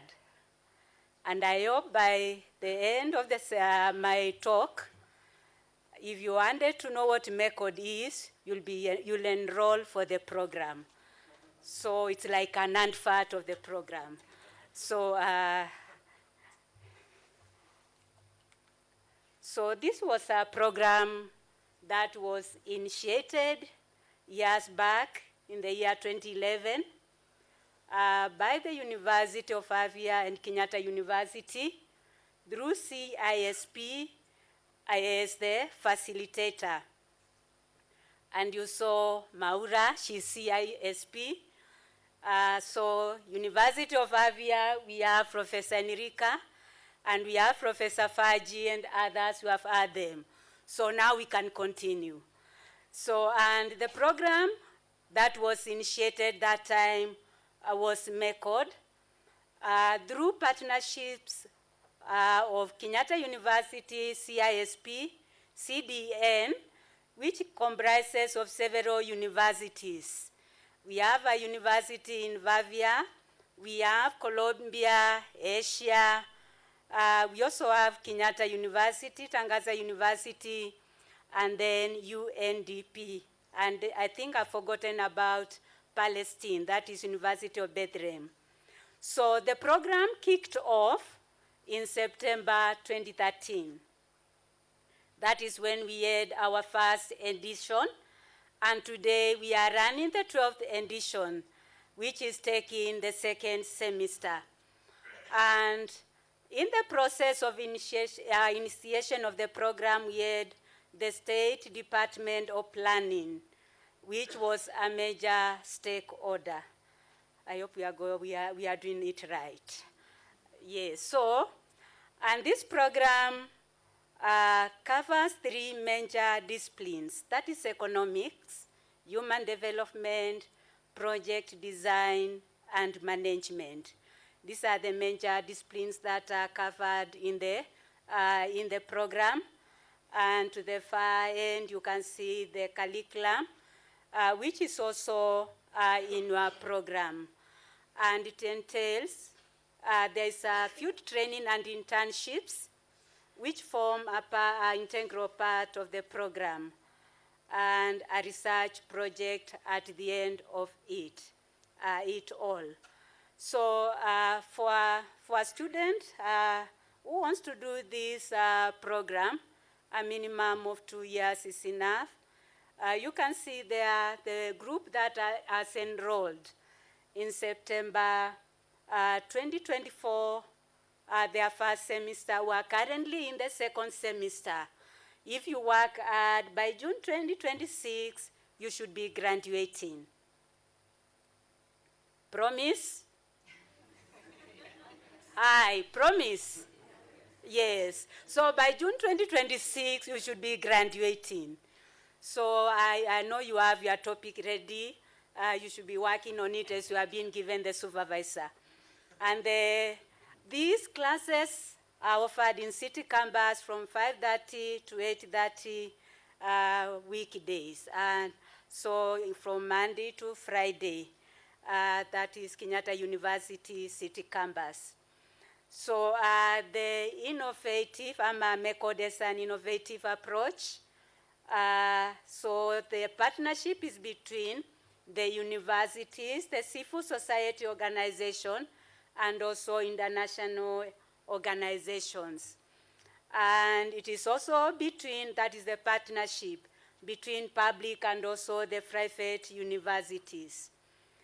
The local stakeholders, that is the civil society organizations and the private sector. And there's a special focus on gender issue, especially the female And if you are a male, then you are privileged to be in the program because their main focus was the female gender, but you got an opportunity. So it was not that you deserved, it's an opportunity. Cherish it. And we have been providing scholarship to students based on merit, but there has been a special motivation mainly to the disadvantaged students, mainly in terms of income, mainly from the marginalized communities, disabilities. So those students usually got higher and when it comes to the scholarships. And the program has an international dimension. And that here it's whereby we have visiting lecturers from Italy.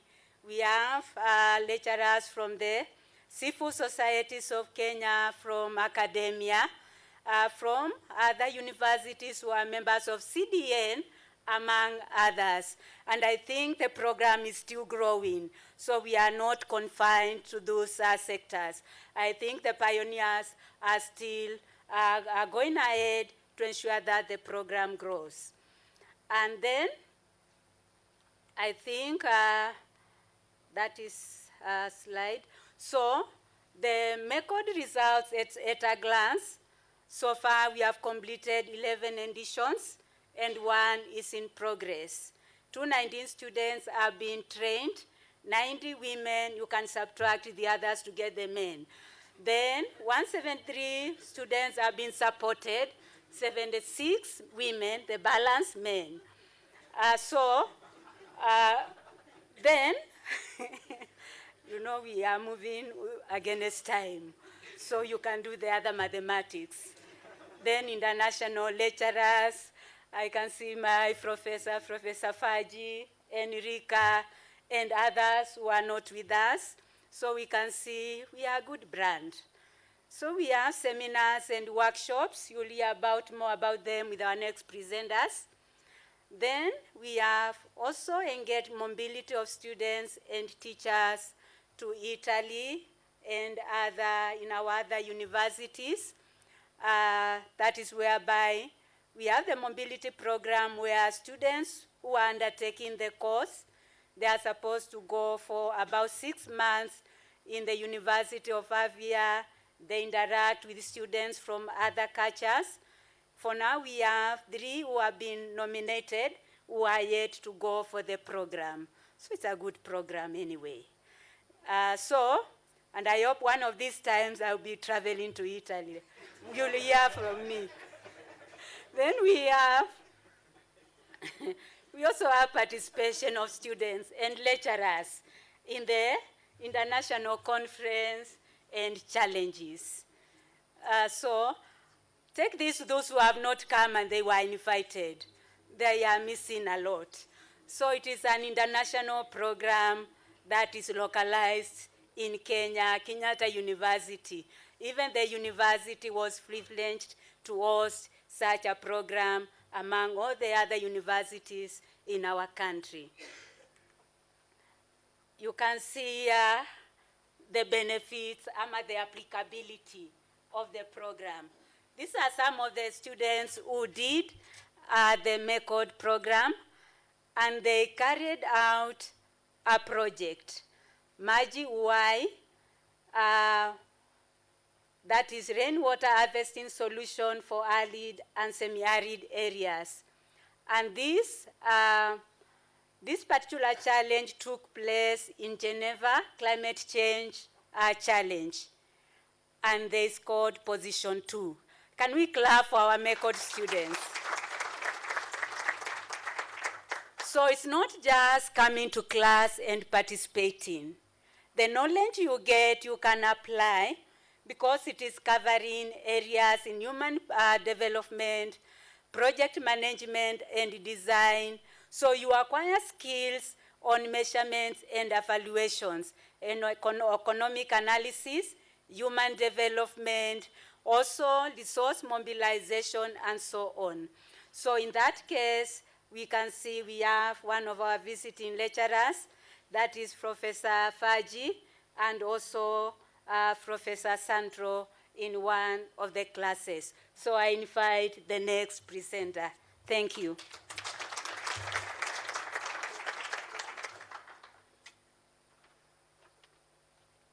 Thank you, Rhoda. Thank you. So I'm Marcella Ferracciolo. Already been introduced. I'm the higher education, higher education program coordinator for CASP and the coordinator for CSP of this project. So I will be very, very brief because most of the things have already been said. So we just want to give you some numbers. As has already been said, this project, one of the goals of this project was to enhance training programs on human development and sustainable human development in Kenyan university. So most of the effort of this project has been invested in enhancing the MECOD project. And these are some of the results that have been achieved during the implementation of the Together project. So from 2020 up to now, we have been able to cover with this project 6 editions of the MECOD. We have supported national and international lectures, seminars, workshops, webinars. 19 students in this framework, time framework, have completed the training course, 20 are attending, 18 have completed the master degree, 62 have already been said by previous speaker, 62 scholarships funded by IKES have been awarded, 52 full and partial to students selected on the basis of merit, potential impact and disadvantage, 5 full to official from the National Treasury, State Department of Planning, and 5 full to official from the Ministry of East African Community and the Arid and Semi-Arid Land and Regional Development. And then 6 MECOD students has been selected to access internship with local and international CSOs, with the support of grants. Then, one of the objectives was also to enhance, to improve the curriculum. So during this time frame, we have been able to revise, to review, the MECOD curriculum that has passed from 14 units to 15 and has been adapted to the QEA 23 standards. As already said, MECOD student, teacher, researcher participated in various initiatives, webinars, international conferences supported by the project. 3 training of trainers have been organized. Actually, one is ongoing for KU and Kenyatta University and Tangaza University lecturers, researchers, and postgraduate on teaching and researching. And then the project has also facilitated the implementation of an enlargement, let's say, of partnership with strategic partners. So an agreement has been signed between the Kenyatta University and the Innovation for Poverty Action for training of students and researchers, and then the agreement between, another agreement between the University of Pavia and Kenyatta University for the implementation of the Erasmus program. So already 5 MECOD students took advantage of the mobility. Actually, 2 already took advantage and 3 will have been selected, appointed, and will go this year in Pavia. For the past for 5 months, the next 3 for 6 months. 9 lecturers from Pavia, from the master of Pavia, took advantage of the mobility out, and 5 lecturers of the MECOD took advantage of the mobility in. Mobility out will be, means from Pavia to Kenya, in will means from Kenya to Pavia.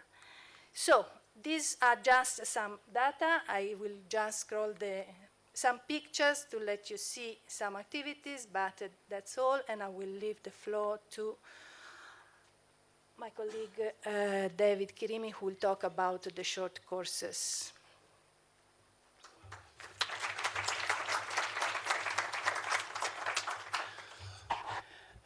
Thank you very much, Marcella. Colleagues, good afternoon.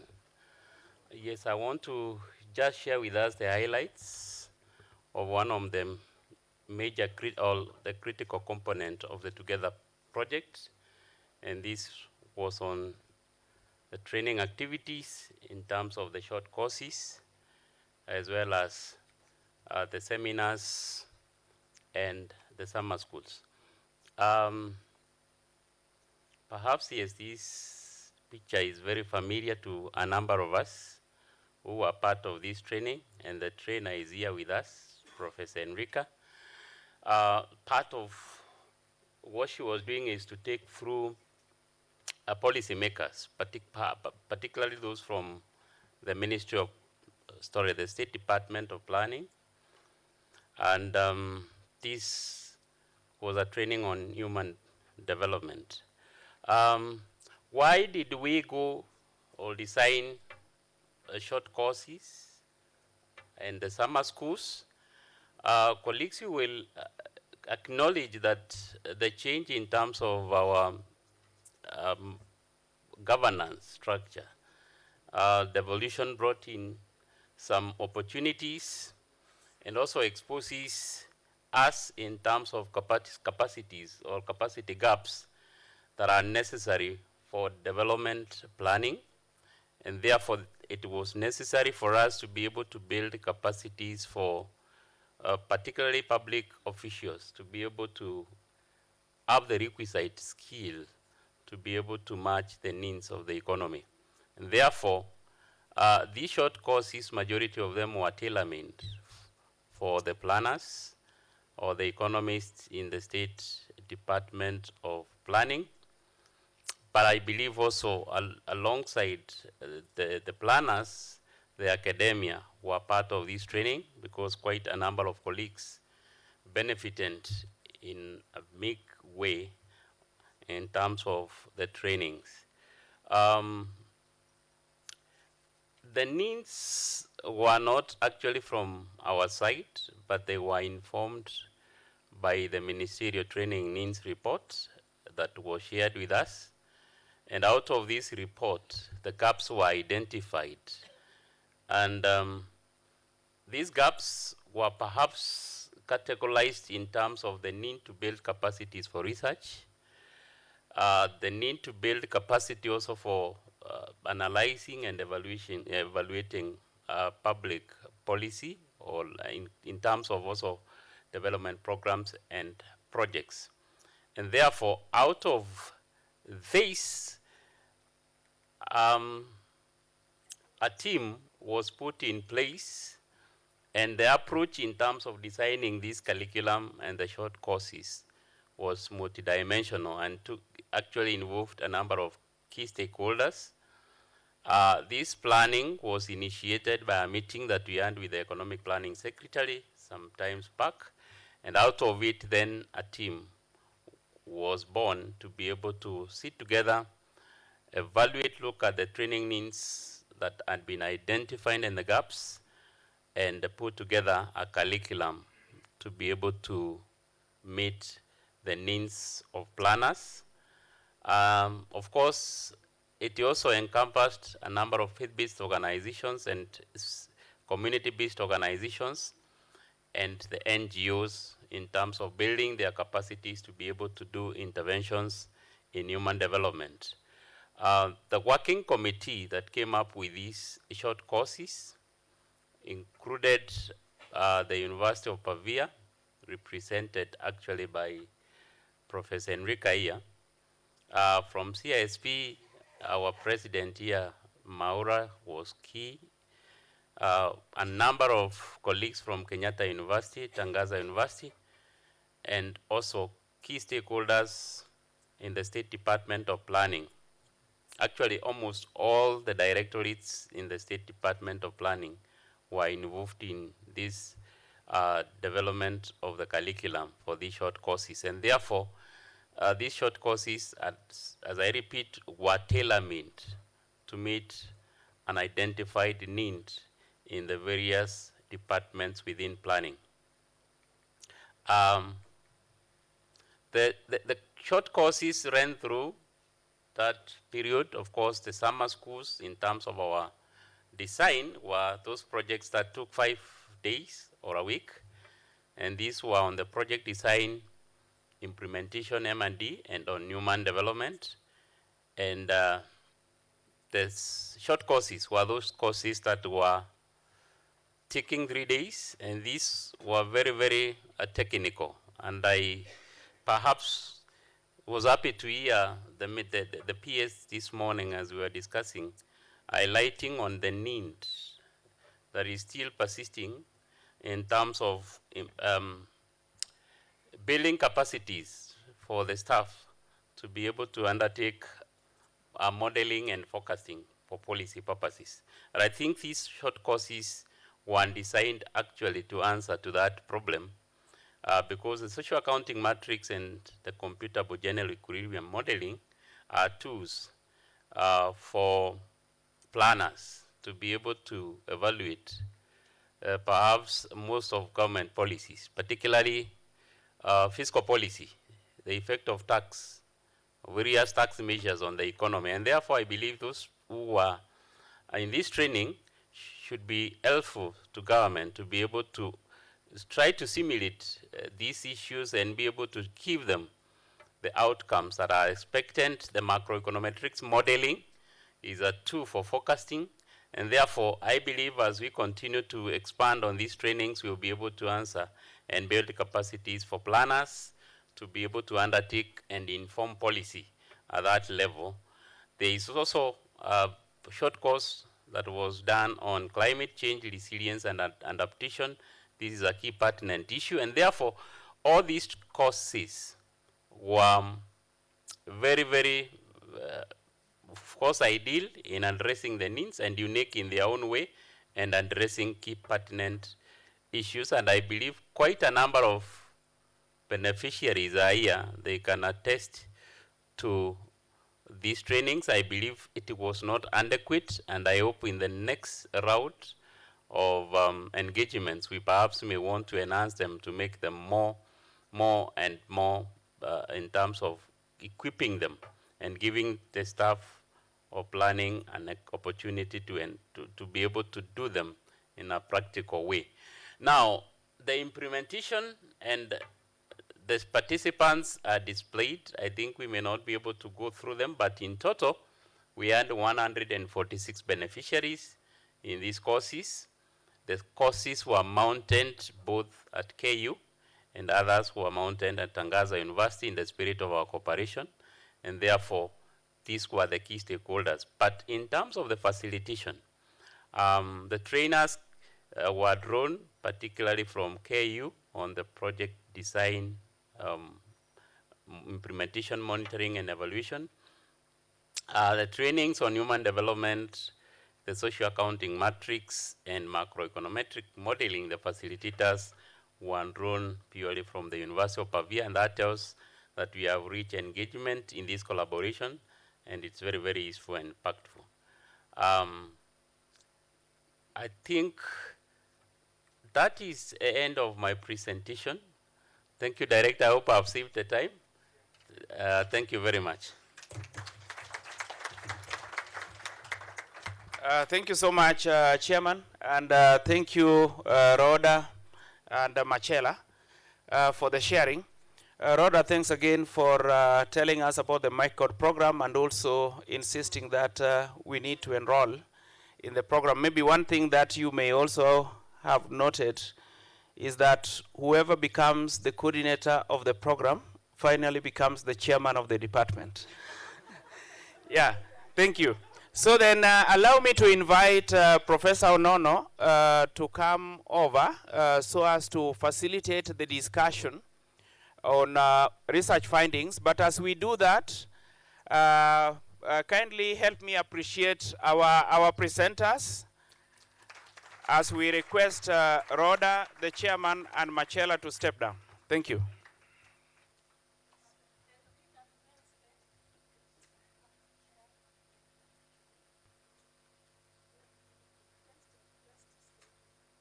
May I kindly ask the technicians to upload the presentation 1.3, the last one. Thank you. And I want the researchers up here Professor Jani, you can join us.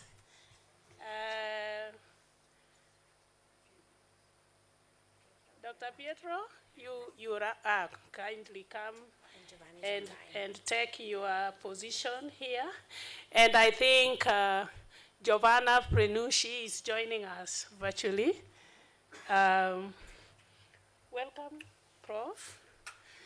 Thank you. Thank you. That was Giovanna, Professor Giovanna.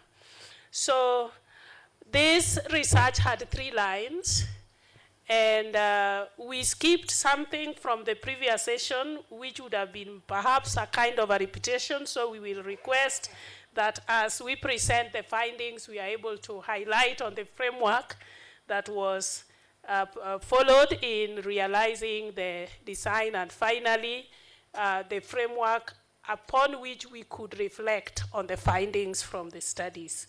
So the 3 lines involve evaluating the impact of projects that have been implemented under the KIDP, which was projects which were financed through debt relief, through debt swaps that were granted by the Italian government to the Kenya government. And then we had another component of the research that was focusing on the health and basically on maternal health. And then there was a component that focused on the impacts of COVID-19 and child protection in Kenya. So I want to invite Professor.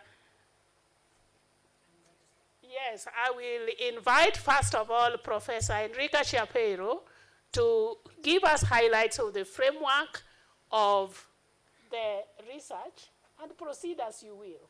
Thank you. Yeah. Thank you, Perez. So right now you have had a really nice overview regarding the teaching and the training activities implemented and developed within the Together project. So now what I would like to do is try to give you the sense of the 3rd pillar, so the research activities that have been implemented. So let me just briefly summarize what were the overall aims that we put in the research project since the beginning. As I already mentioned briefly, the scope was to promote joint research activities with local universities and with the engagement of local actors. The scope was to provide inputs on the effectiveness of cooperation projects and initiatives, essentially funded by the Italian Agency for Cooperation and Development, with the aim to, hopefully, to provide meaningful results that can be used to inform future activities. A 3rd aim was to contribute to a better understanding of the socioeconomic impact on COVID on human development in Kenya. And finally, again, I will say something about that, the scope was to offer grants and research support to young scholars involved in the CDN network, so from the different master programs around the world, on a specific topic of COVID-related research. When the project started, the COVID issue was really the main issue that all governments and all countries were facing with. So we thought that was important to provide resources in order to reflect and investigate on this subject. But the scope was especially to give the opportunity for young scholars like you guys, that you are here today, for doing research with with the mentorship of senior scholars that work together with you. And I have to say that especially regarding this aim, I have to thank Giovanna Prenucci. She's online with us because she supervised the entire aspect related to these research grants for young scholars. And then we'll show you who benefited from this. So the more specific aim was to, as far as referred to the, as already mentioned, we have 3 research lines, pretty different from one from the other, but there are some commonalities, and the commonality is represented by the conceptual framework that we want to suggest and the common methodology to be used for assessing the effects and the efficacy of these development projects from a human development perspective. So the human development is characterized in the entire project, so clearly it was strongly affected also the research work. We want not just suggest a new innovative conceptual framework and the methodology, but we also want to test this framework and methodology on a selected number of development projects supported by the Italian cooperation. So let us try to, in a way, to identify some glasses that can be worn in order to see the research, to see the development project and their efficacy in a way that is, as I will say in a few seconds, from a broader and more holistic perspective, rather than just to go for more conventional or gold standard methods that are absolutely relevant and important, but sometimes seems to us to narrow down, to try in a way to be more mechanicistic in the measuring impact evaluation. So the scope was to try to take a broader perspective. This broader perspective is represented by the conceptual framework inspired by the capability approach and the human development approach. Human development approach is very familiar to all of us, I guess, and in a way represent a more practical tool for policy purposes. But the theoretical background of the human development approach is represented by the capability approach. First pioneered by Amartya Sen, a Nobel Prize in Economics in 1998. It was developed more or less in the beginning of the 80s and further developed by the support of many other scholars in many other disciplines, including philosophy, social theory, political theory, and so on, anthropology, and so on and so forth. So what is essentially, in a nutshell, the capability approach? Is a multidimensional and multifaceted theoretical framework. The idea is really just to go beyond the money metric or the unique metric that is typically used in economics, I would say, for measuring development, for measuring poverty, or for measuring inequality, and try to have a broader account of what well-being is and what development is. The key factor here is that there is a clear focus on the real opportunities people have. So not just the formal opportunity, the formal assets, but the real opportunity people have to live the life they value. So this is the typical sentence that you can find in the Amartya Sen's work. So essentially what people are really able to do and to be in their life, to what extent they are able to pursue their own goals, their own what they value most. So in this sense, development, human development, is meant to be a process of expanding freedoms the freedoms that people may have. If you take this perspective, which is a broader, is a multidimensional, multifaceted, essentially is a people-centered perspective, you cannot ignore the human diversity, so we are all different each other from many sense, because in terms of age, in terms of gender, in terms of family and social background, but we are different because we live in a different context, environmental context, but especially social, cultural, and institutional context.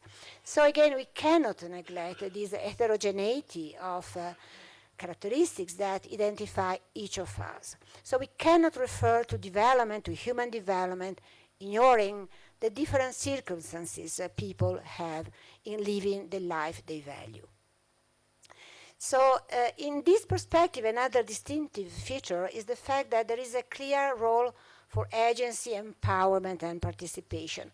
For all of you that work in the development fields, they know that how relevant is the agency, empowerment, and participation. Essentially means that people must be the actors in the development processes. But believe me, I'm an economist. In the economic perspective, in the mainstream economic perspective, there is not such a big attention to these aspects, while they are really key aspects in the human development and in the capability approach.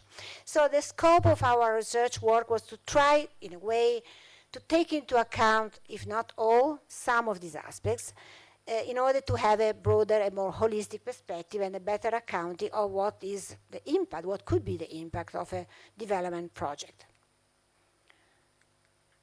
So again, I don't want, the time is very short, so I don't want to spend too much attention on, to spend too much time on this, but let me just briefly say why this approach can be distinctive, can offer us a different vision, a different view regarding development, human development, and the efficacy and the effectiveness of development projects.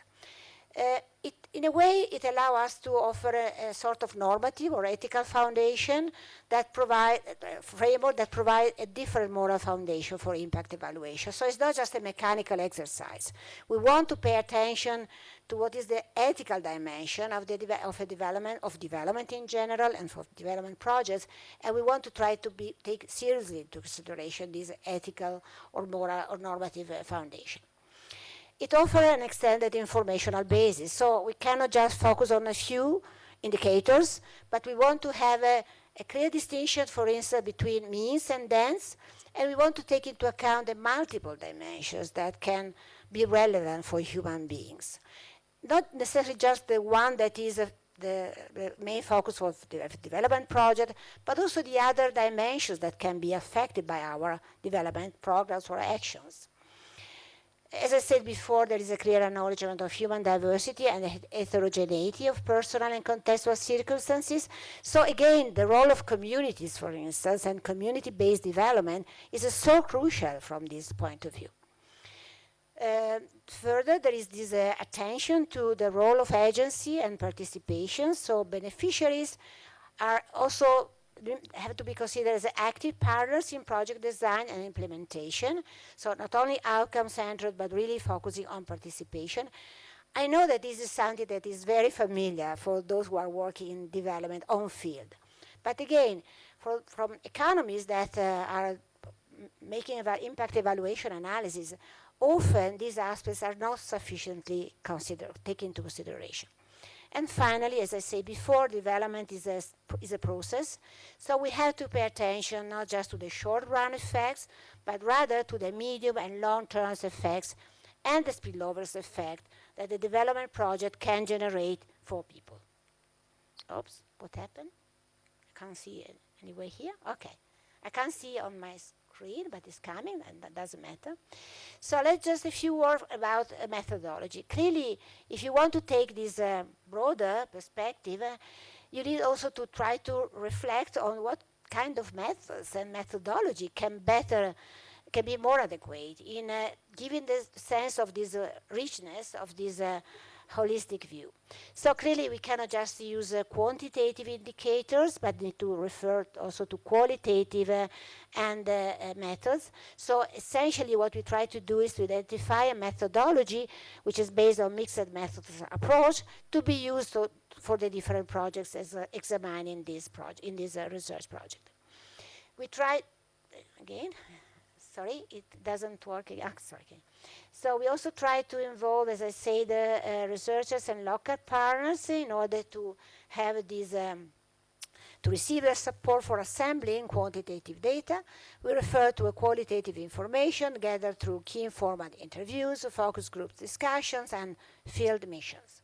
So qualitative and quantitative data, at the end, were combined in order to assess the 6 key aspects that we identify in our common framework. And the key aspects are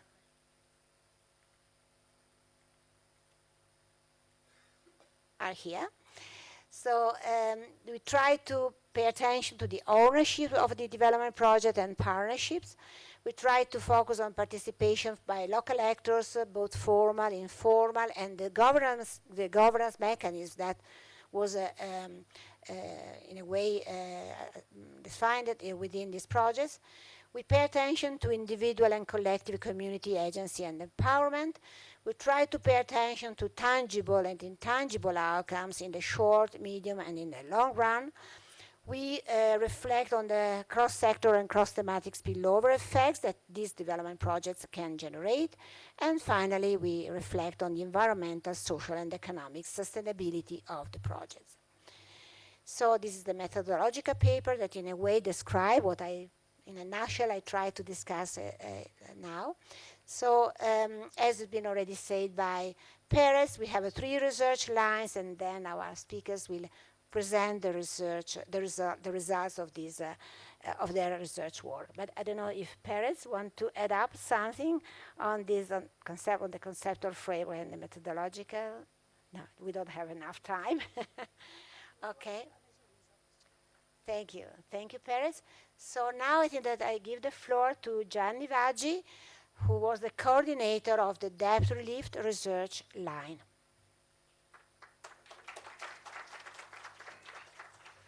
Okay, thank you very much, Enrica, and good morning to everyone.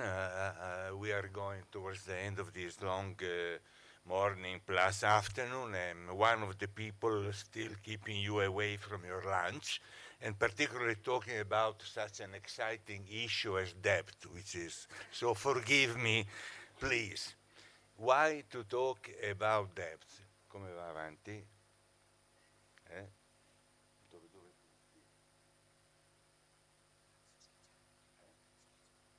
Schiaccio un po' di più. Ah, it's going, ok. Allora,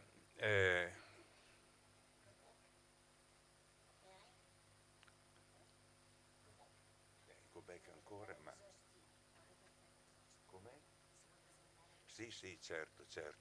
Ah, ok. No, this is research line, is the outcome of the work of several people like Luca, Riccardo, who are now in Italy, Pietro is with us, and the people who did field work, really, Andrea Pacelli from CISP and Nicolas Mutinda with us. We also had the support, of course, of the Kenyatta University and Tangaza University, but I would like really to underline strongly the support given to us by ICS Nairobi, by Giulio Di Pinto, Francis Nyungi, and Paolo D'Amato, because they really been extremely helpful. Okay, this was the beginning of the program. We will be very quick about this. Why to talk about a program which started in 2006 and ended in 2021 about KIDP stays for Kenya, Italy Debt for Development Swap, which was a program which was originated from the debt crisis or debt issues of developing countries of 40 years ago. The reason is unfortunately given in this graph, in which, in particular in orange, you see how many countries, particularly in Africa, they have been interested by growing debts during the last 15 years.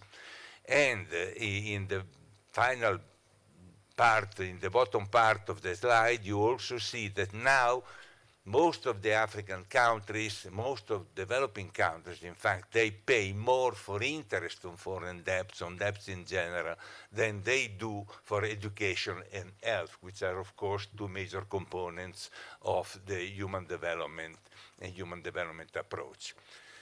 This is a map which tells us where the situation of the debt is particularly under stress.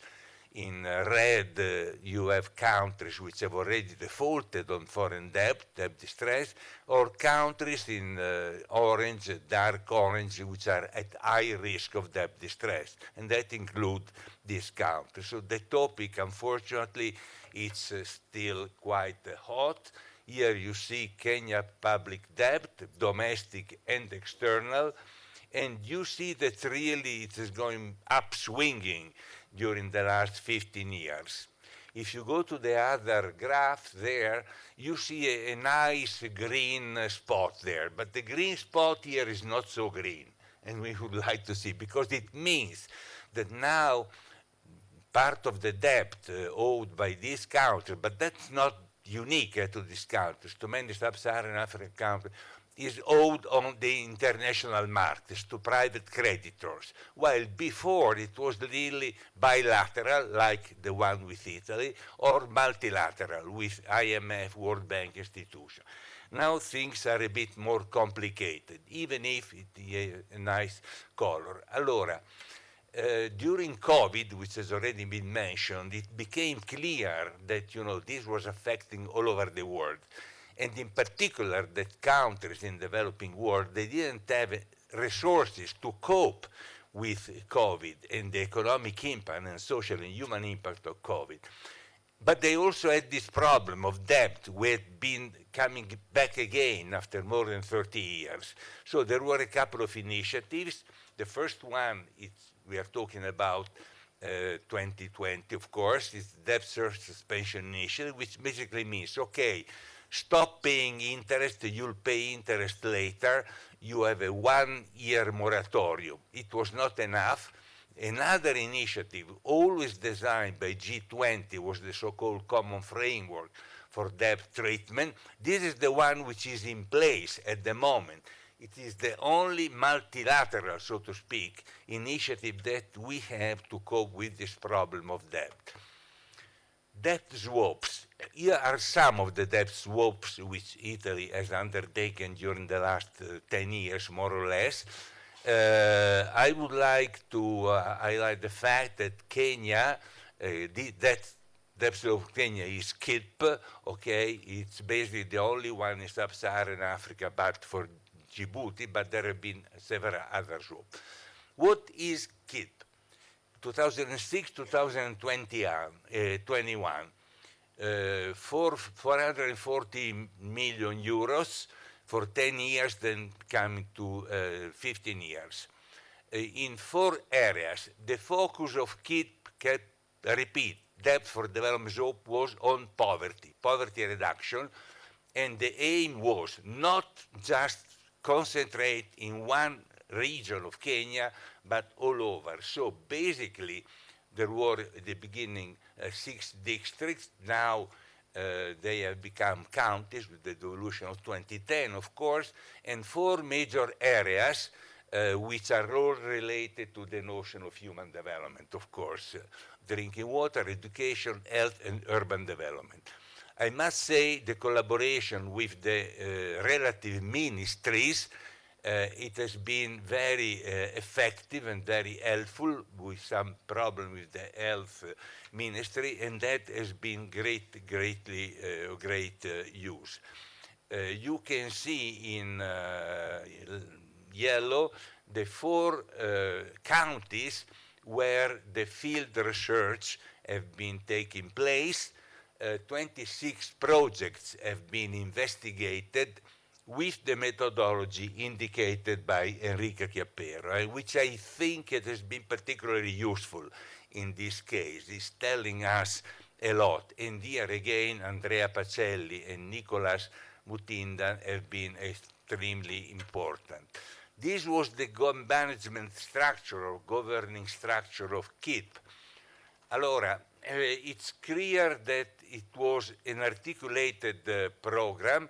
These swaps imply the participation of several stakeholders, and this was also aimed at the beginning, a kind of bottom-up idea, I mean, involving also the local governing bodies, districts or now counties.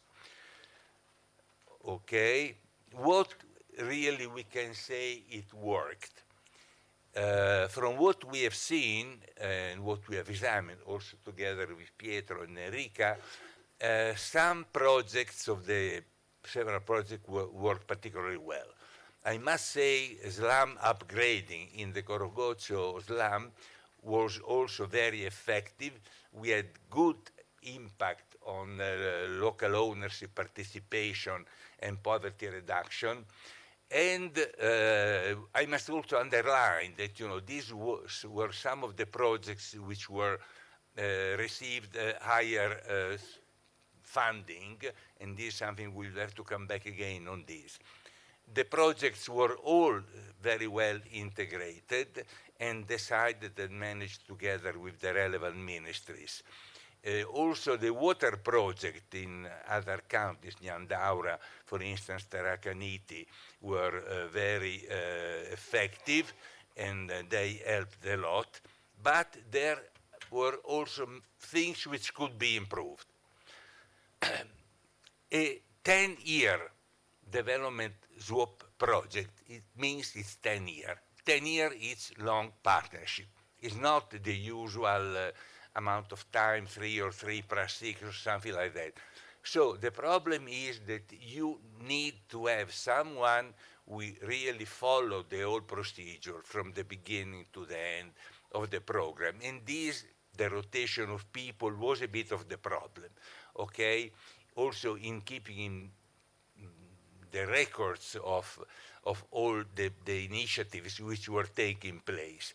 Another problem was the integration with other plans, national plans, not so much the priorities, that was okay, but more the problem of maintenance and the integration of this project into something which was, how to say, economically sustainable in the future. Local participation could have been improved. Here we had the devolution process in between, so it was a bit of a problem, but this again was a bit of a problem. And on the other hand, 44 million for 134 projects, it's really a problem, and that probably was. We have to be aware that this is a program which started after the Millennium Development Goal, under the impact of the poverty crisis of the last decades of the last century. Now things have a bit changed, and so the idea also was we have to benefit all the countries as districts as more as we can, not focus everything on Nairobi. Allora, why the debt is coming back? Africa Climate Summit here, September 23. You probably remember that. One of the problems which was typical 20, 25 years ago was poverty issues and poverty relief. Here, the problem of climate adaptation or mitigation or climate change in general now has come to the fore. And it was to the fore, of course, during your summit here. And it has been taken up again by 3 presidents, Ghana, Kenya, and Zambia, also in The Economist, and there is an Africa Club Alliance, which is going to produce an annual African Economic Summit. The first one will be in Kenya, and then it will be Ghana and Zambia. One of the requests which was coming out from the Nairobi summit was climate swap, debt for nature swap, debt for climate swap, because there is now this awareness that there is a financial debt, if you wish, but there is also a kind of climate debt, climate adaptation debt. Okay, these countries are the countries suffering the most from climate change, but at the same time they have not enough resources to adaptation for that. Debt for nature swap is not a recent story. It dates back to '87, but the problem is that now has come back to the fore, and as you can see, it seems to be something which is becoming of very high interest in the African Union. But that's, my friends, it's really up to you and to your government. Some very recent debt for nature swap, which implies also, I'm not going to the technicalities, fresh money, okay? So in the case of Ecuador and Gabon, we are talking about $1.6 billion, or as you see, Gabon and Seychelles are the only African countries in this list, $500 million. And if you look at the coupon, okay, the coupon is the interest rate, così, all right? Sì, sì, è vero. You can see the type of interest rate, thank you very much, very helpful, that you have there. We all know, you know that, recently Kenya had a buyback of $2 billion with a 10-year Euro bond, which was oversubscribed, did very well, and that is okay, all right? But this bond, which has been issued for 7 years, it has a rate of more than 10%. Here, rates are much lower and maturity are much higher. Climate adaptation is not something you can do like that. you need time.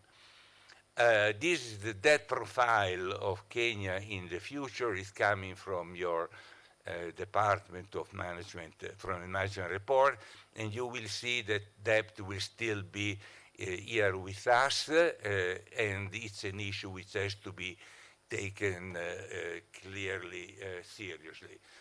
What the lessons that we drew from Kutv, and which could be used now for debt for climate or debt for leisure, for sure increase the size of the swaps, upscaling the dimension. That is very important. I mean, we have to be aware of the dimension of the challenge. It's not something you can do piecemeal, okay? Second, and this has already been done, particularly in Latin America, to have a third party, not bilateral, government to government, to have a third party which can be a specialized agency, a multilateral development bank is very important. This is one of the requests of your three presidents. Mobilize African multilateral institutions. Why? They can provide guarantees, in a sense, for this new debt. How to evaluate these programming projects? There are several methodologies, apart from what we have already described. It's important to standardize these methodologies, because we are talking about long program and probably a lot of money. And of course, but this shouldn't be a problem, to align these swaps, debt for nature swaps, to existing national strategies, which you all have now. So I really can say that I hope that many countries in East Africa, but not all, because here we really need the African Union, it's clear. Otherwise, the problem could be piecemeal, very shaky, could take on these opportunities. And Kutv was a very positive program. We were very happy about that, and it's very important. And let me conclude. I remember the 2009 meeting that we had, and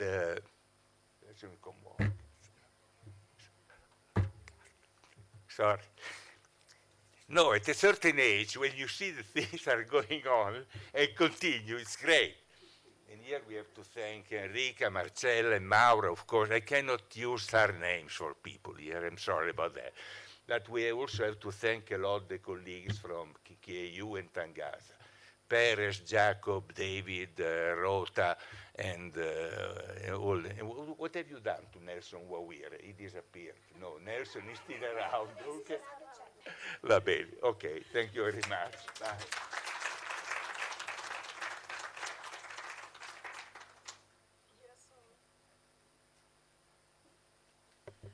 Thank you so much, Professor Jani. And now the next presenter is presenting on the area of research, Dr. Pietro. No, non ho toccato niente io. It's the same presentation, continuous. Don't change.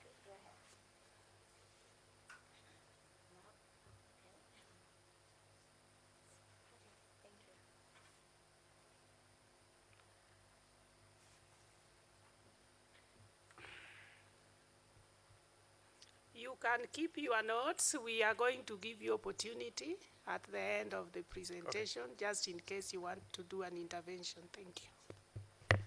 Okay, good afternoon to everyone. Pleasure to be here. Pietro Ghirlanda from the University of Pavia. So I'm presenting the health program line of the research project, and the decision to dedicate a line of the project to the health domain has been taken in light of challenges and features occurring in Kenya in the last few years to meet the target of the third Sustainable Development Goal, good health and well-being. And some of the challenges and features that are typical of the country are a huge level of inequality in the urban component, particularly in slum area, a huge privatization of the healthcare sector, so with people having to go into private healthcare facility, and also the reliance in rural area on traditional healers and traditional medicine. That was also something to keep into consideration, and was addressed by one of the projects I'm presenting later.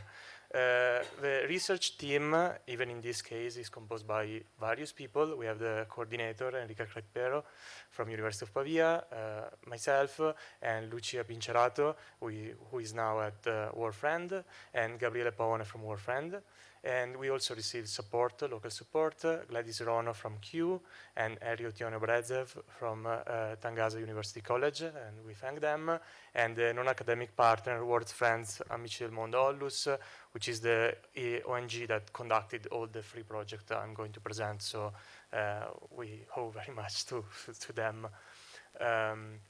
So the outputs, we have a situation paper, which is our starting point in a way that try to address and like take a photograph of the healthcare situation of Kenya in two particular dimensions that are maternal and child health and tuberculosis infection.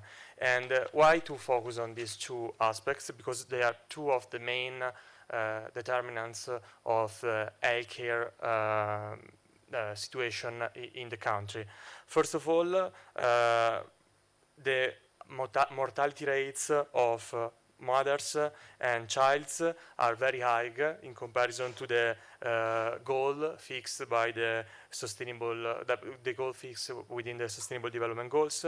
We have, and those are data of the Kenya National Bureau of Statistics, 362 mothers that die every 100,000 live births, and 22 child die every 1,000 live births. So very high numbers, and that's the reason why to insist on this area. And then tuberculosis infection, it's another huge issue, because tuberculosis is a curable disease, but many people don't seek treatment. 2/3 of people who are experiencing the symptoms of tuberculosis don't seek active treatment, despite, again, being a curable disease, and 1/3 of patients going in private healthcare facility. So the importance that we will see later on involving a partnership with private healthcare sector in partnership with the public one. Health program. Those are the three programs insisting on the two lines I presented. The first one is the HIPS TB project, which is an acronym of High Innovation for Improving Private Sector Screening for Tuberculosis.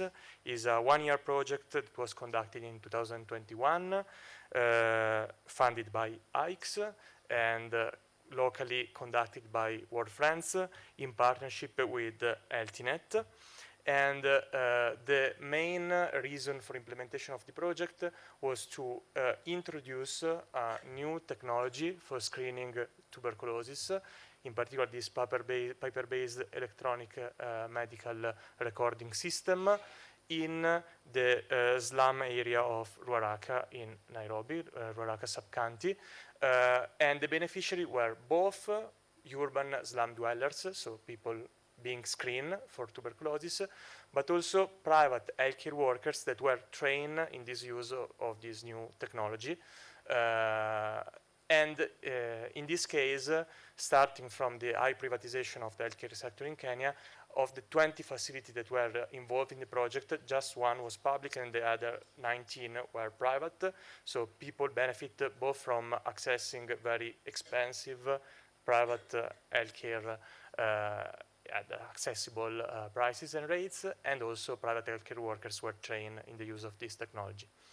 Similarly, the ATTB project was on the tuberculosis area, and in this case the acronym is Awareness, Tradition and Innovation for Improving Tuberculosis Screening, and the focus was a nasal area, in this case Kajiado country, both the rural and urban component of Kajiado country, and the project was conducted again under the auspices of IX and World Friends in partnership with the private medical company Zanzam Medical Service, Campus Biomedico Rome, and Kenya National Coordination Mechanism.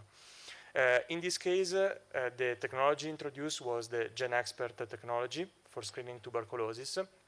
And the starting point was the importance, so the technological component, the T of 80, is GenExpert. The A component, awareness, is the importance of leveraging culture and the traditional medicine, so the culture of the final beneficiary, to involve them in the project and use gatekeepers in community to make accepted the use of a new technology. And that was done particularly in the rural area of Kajiado country by involving in the project also traditional healers as, again, gatekeepers trained in the project. So the people benefiting from the project were both people living in rural area and urban key population for tuberculosis. And again, this is a 24-month project, and it has two specific features in comparison to the other one. It is the only project that was evaluated not retrospectively, so it was evaluated in the between after 1 year of these 22 months. And is also the only project in which we rely on secondary data because of the difficulty of accessing people for interview, because most of them are part of the Masai ethnic group, so it was difficult to conduct first primary data collection. So we use the interview that World Friends already conducted through another framework, the OECD DAC framework, that also lists some dimension: relevance, coherence, effectiveness, efficiency, impact, sustainability, adding equity and participation. And what we did was to try to see the similarity between our framework and the OECD DAC one, and in the paper there is also this attempt to make a comparison between the two frameworks, so in order to revise also the OECD one through the SEN, Human Development and Capability Approach lenses. And finally, the Sonomobile project in the maternal component of the research. It is again a sort of acronym because the mobile obstetric ultrasound service is the technology that was implemented within this project, which is an innovative technology for ultrasound screening of pregnant mothers. And the Sono component is for sonographer, that were the people, some of the beneficiaries of the project, because again in this case we have the women living in informal settlements that accessed expensive screening during pregnancy as one beneficiary, of course, and the other one in 9 facilities in Waraka Sakpanti. We train 6 sonograph nurses for the use of this new technology that were also the other beneficiary of the project. Again, the project was conducted by IX and World Friends in partnership with HealthyNet, Kenyan Medical Training College, University of Torino, and Campus Biomedico Rome. So, going now to the methodology. The methodology follows what was presented by Professor Chiappero and applies the idea to the specific area. So, mixed methods, in particular for the 2 projects, the HIPS TB project and the Sonomobile project, where primary data was collected. We have qualitative interviews and focus group conducted through the lens of the 6-dimension framework, and structured quantitative questionnaire informed by the 6-dimension. The sampling was purposive, so we try to, and convenience of course also, so we try to interview people that were involved in the project the most. So to anticipate, for example, 5,000 mothers were scanned during the Sonomobile project, but only 200 of them were referred to some kind of specialized care because of pathology that were detected during the screening. And so they were the beneficiary that had most to say about this project, and we decided to interview those people, and the sampling was quite representative, as I will show later. And for the AT project, I already said that we use secondary data, 28 mixed method interviews that were already conducted by War Friends. So basically, this image is an attempt to show the reasoning we use for this project. We have the subline, so and similar graphical presentation was also used for the depth project for the key analysis of the key dip.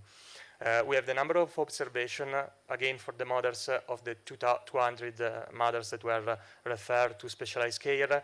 We interview 119 of them, so quite a representative sampling, and all the universe of nurses, because there were 6 nurses trained. 1 was the sample, the pilot interview, and the other 5 were all interviewed.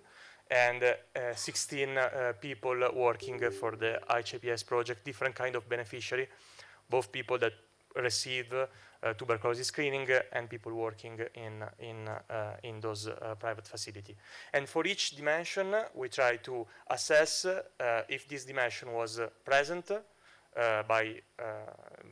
in the project, was partially met, so some kind of improvement is still possible in that area. For example, individual agency, maybe sonomobile mother, some of the mothers interview pointed out how the spreading of knowledge of importance of getting screened during pregnancy was not so effective, particularly at the community level. So that's the reason why the dimension is partially present. And then totally absent, just the participation of sonomobile mothers in this project that were not involved in project design and implementation. And that was one of the main components of our framework. So to summarize, the interview sheet was very long, but I try to summarize 3 main research questions that we address that are driven by the 6-dimension framework that I presented. First question, impacts. What effects in terms of human development World French project had on target group and beneficiary, and what have been the spillover? Because the great thing of our method is that assessing long-term benefits, we are also capable of addressing unpredictable spillover that the project created, and in the development field it's a very important feature because awareness and education at the community level, for example, are really important aspects of these projects.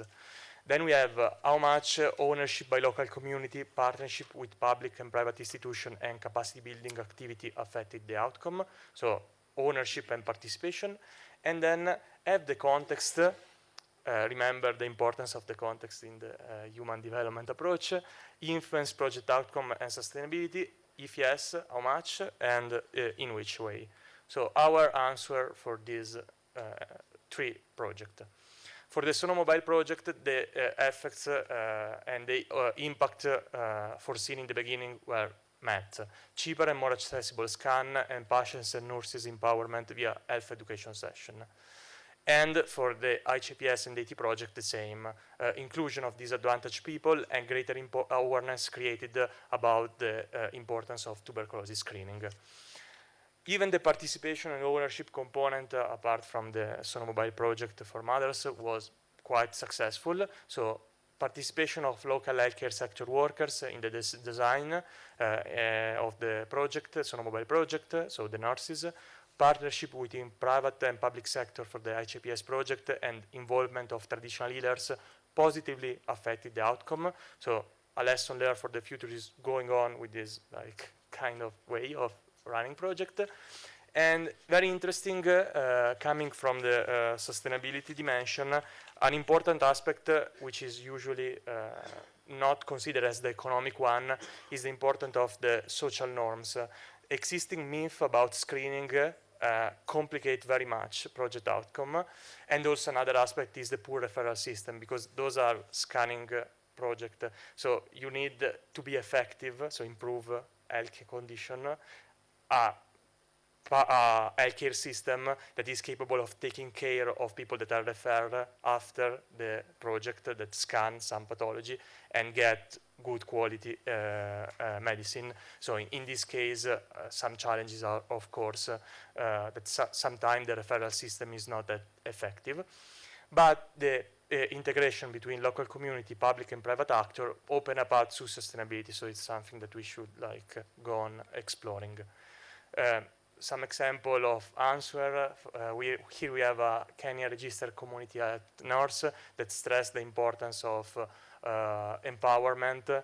So the opportunity for continuous health education is essential for professional development. So one of the benefit of the Sono Mobile project, and the ownership component for the 80 project, how the project respected the culture of the community with people that feel to be part of this project and agree even in rural area to participate to screening. So that's an important component, and the use of gatekeepers was of course determinant in this sense. And then concluding the lesson learned. A summary of what I said. One of the main elements is this thing of the presence of myth about scanning and screening. So the need of time to change social norm. So what we learn is try to fund long-term project because social norm need time, and also insist on same area. So having also following up project insisting in the same area in order to continue the work and not losing what was started during the previous project in terms of awareness creation at the community level. Due to the high privatization of the healthcare sector in Kenya, again, involving private healthcare facility is fundamental, and the ICPS project was very effective in this sense. I was stressing the need of better project integration with a fully functioning referral system, so also the involvement of the government in the financing structure, of course, is a crucial aspect of sustainability, and in this sense, unfortunately, some problem of integration with the referral system, and also poor collaboration between some governmental component and the project were stressed by some respondents as some of the main barrier to care, so an aspect that we should focus on in the future. And then an important finding that is also a way to confirm a finding that is clear in the literature and that connects very well with the following presentation of Professor Pranushi, is how the health dimension, of course, is a fundamental dimension of human development and influence the other one. So if the health component is missing in a development portfolio, of course, the risk is creating a disadvantage, a corrosive disadvantage is called in the literature, on other dimensions of human development that are deprived not because of the lack of effectiveness of the project, but because of the lack of the health component, whereas, and instead it can be a fertile functioning. So focusing on the health dimension can create positive benefits also in terms of education, knowledge creation, but also we stress some positive economic impact in terms of job creation at the community level that were possible by insisting on this on this health project. So it again stress the importance of continuing studying this health component in next projects. So thank you very much, and sorry for stealing too much time.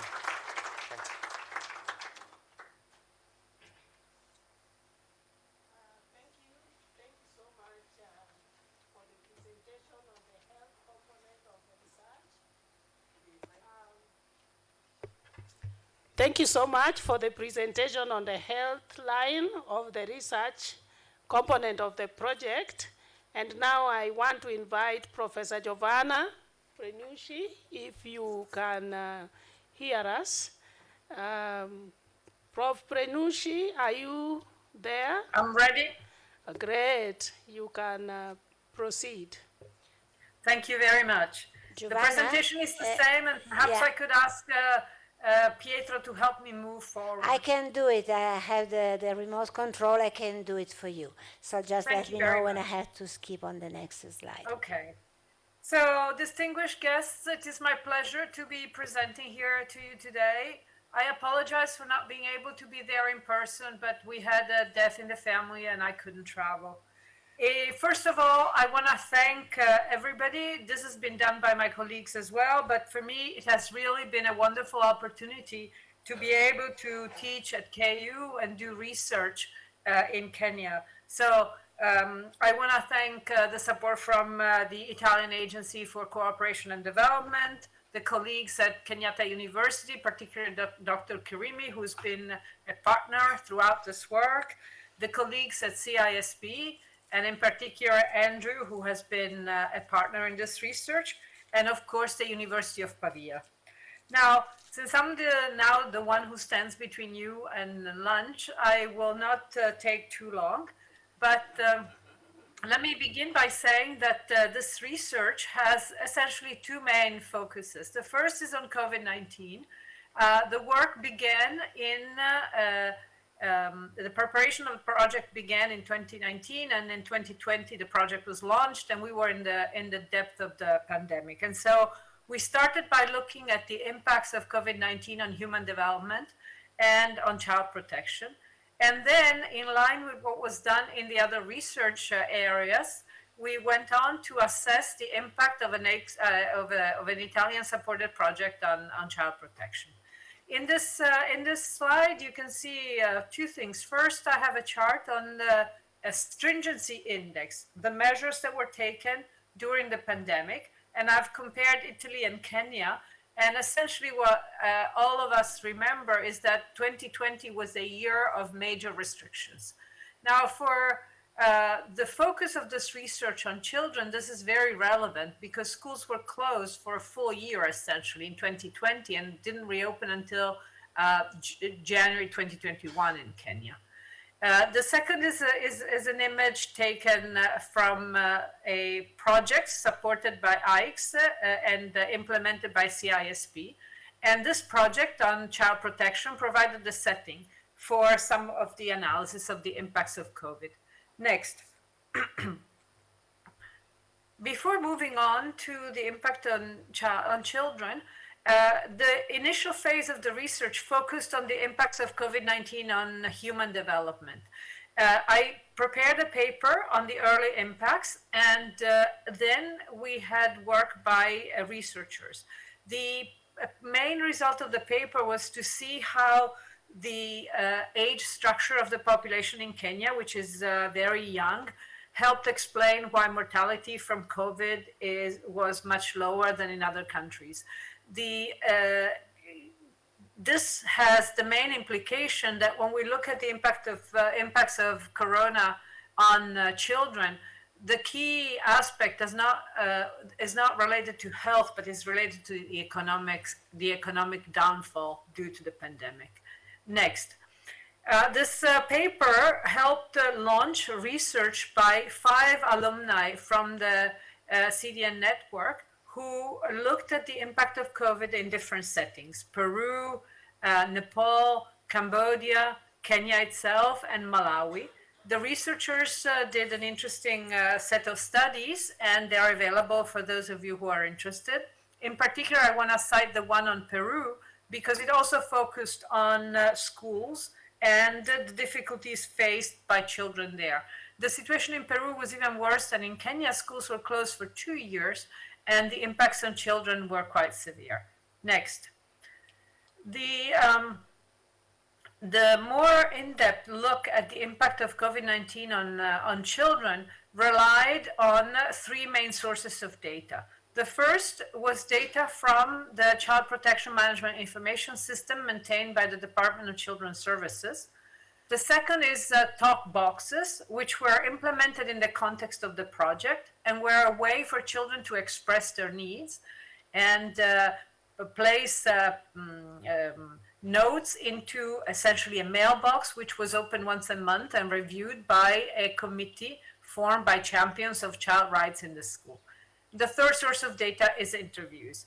So I'll just quickly review the findings from these 3 sources. Next. When we look at administrative data, the key thing that appears is that cases of violation of children's rights recorded in the government system increased during and after the pandemic, particularly the most severe ones. Cases of violence against children are represented in the chart, and you can see an increase both in numbers and as a percentage of total cases. So we have some evidence from the administrative data collected by the Department of Children's Services that, in fact, children did suffer very severely, and the impacts were long-lasting. They didn't disappear after 2020. Next. When we look at what children wrote in the notes that they submitted to through the talk boxes, we see how the economic crisis and the closure of schools really affected children. And the main channels had to do with hunger, with lack of school supplies and uniforms, and increased neglect and violence at home. Here I just reported a couple of entries. It's too small to be read, but both talk about hunger, going to bed hungry, fainting in school because of lack of food, and so on. So clearly children, and these are entries from 2021, in fact, even October 2021, as you can see from the date. And so clearly the economic crisis spurred by the pandemic continued well into 2021 and 2022, continuing to affect children. Next. The third source of finding was interviews. And here what really struck me was that at the time interviews were conducted in late 2022 and early 23, at a time when most of the world, thanks to vaccinations, had moved on from the pandemic. And yet, as soon as you spoke with adults involved with children, be they service providers or school officials, they all reported lasting negative impacts. And then interviews with children supported this. In particular, I have to say that one of the most difficult meetings I had was with a group of teenage mothers. These were girls who were in school during COVID and had become pregnant, and through the project found a support group. But even so, you could see 2 years later that the despair and the disillusionment was so present in their lives. And I really hope that we will not forget these children who were affected so badly during the pandemic, even though it's now something we think about as a thing of the past. Next. Finally, the second focus of the research has been assessing this child protection project using the methodology that was presented earlier by Professor Chiappero and applied in the other two lines of research. In particular, this is applied to a project that was implemented in Nakuru and Kakamega between 2020 and 2022. Next. The key findings are that the project did well on three main dimensions: ownership, participation, and empowerment. Here you have a photograph of children who were part of a child rights club and have received a backpack to thank them for their participation. Children were really involved in the activities. They were sensitized about their rights, then they sensitized their peers, and they set up various activities such as they drew posters, they did theater, and so on.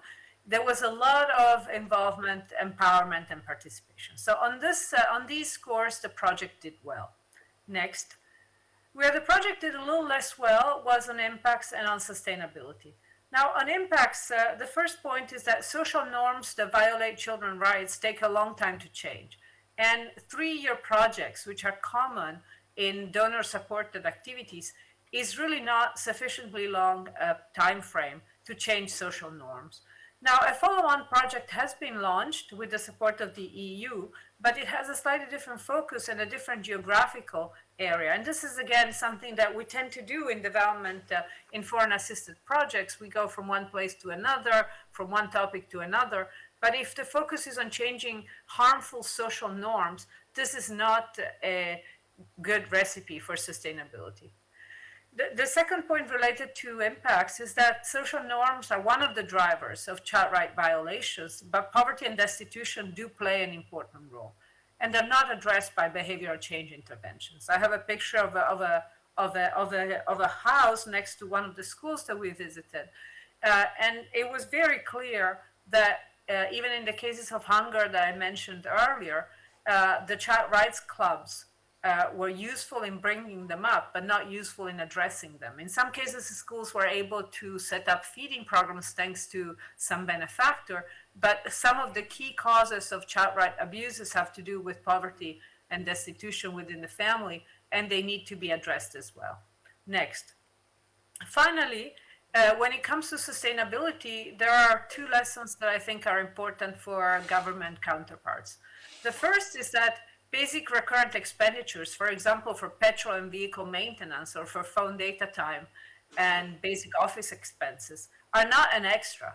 They are key to providing services.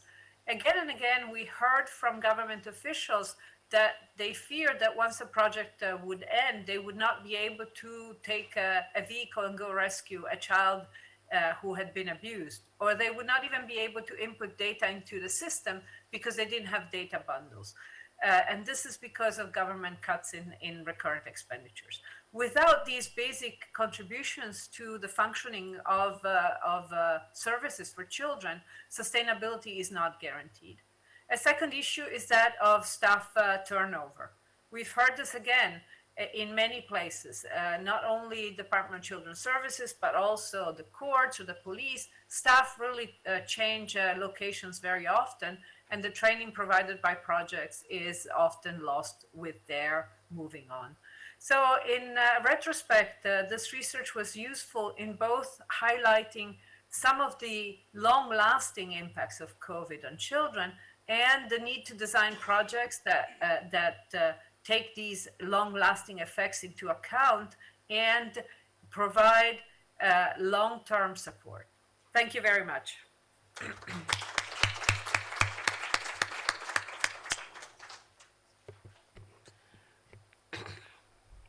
Thank you very much, Prof. Prenyusi. And that brings us to the end of this part on the discussion on the research findings. And I want to give it back to Dr. Fora to take us to the section on stakeholders' feedback, comments, and lessons learned. Thank you. Thank you, Prof. Give them a hand, please. You can calm down if you want, or you can relax. Yeah. There might be questions. We may save time by not moving. Yeah, thank you. I've been taking my notes. I hope you have been taking yours. One of the challenges we have in conferences is when we don't take notes, by lunchtime we would have forgotten some of the things, David. It's time to now pick some feedback, comments, and lessons learned. It can relate to what you have listened to. I need another mic, what you have listened to, and maybe you have a reaction, maybe you have a question, or you have something that has not been touched. One of the important lessons we need to pick is learnings from each other. So can I see those who have something to say? One of the important, even as you think, I'm giving you 30 seconds to think, one of the important statements that has been mentioned by Professor Giovanna is how sometimes programming, implementation and programming of some of this program view what you call recurrent expenditure, staff cost, facilitation, as things that are not fundamental. But she's saying that for you to actually bring about meaningful change, especially in the context of, post-COVID programs, then some of these things that look like luxuries, staff movement and recurrent expenditures are central and fundamental. I think that's a big point that can inform budget programming. Yes. I think we need a mic here. You can say your name, where you are from, and your comment or question. Thank you. Thank you so much. My name is Mana. I work with AIR. My question is around the debt presentation. Has there been any findings on funding governments that are, how can I put this, that is fighting corruption? a lot of money is funneled to governments that are fighting corruption, and then when it's time to pay back, it's the communities that are suffering. Yeah, I didn't catch the question. I hope you did. Is that directed to Professor Vaji? Yes, you can go up. I don't know, just before, I don't know whether we have anybody from State Department of Housing and Urban Development, Water and Sanitation, TVET. I would like to hear your comments, each of you. Yes, Jiba. Please. Yes, you can go. Yeah, sure.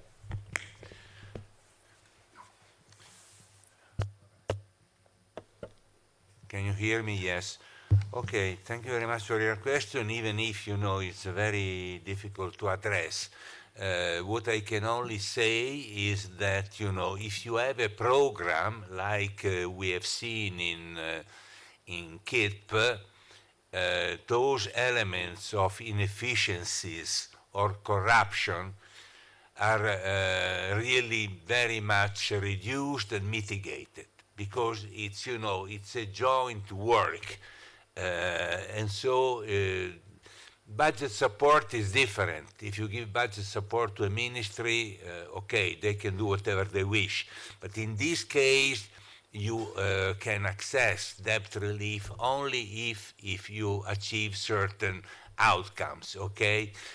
All the more so if not only you have the two governments, but you have a third partner, a multilateral bank or an international NGO dedicated to climate conservation, which can monitor and help. So, you know, I would say that in principle, swaps can be an antidote also to the type of problem that you were mentioning. But Thank you. We have Engineer Mutinda from TVET.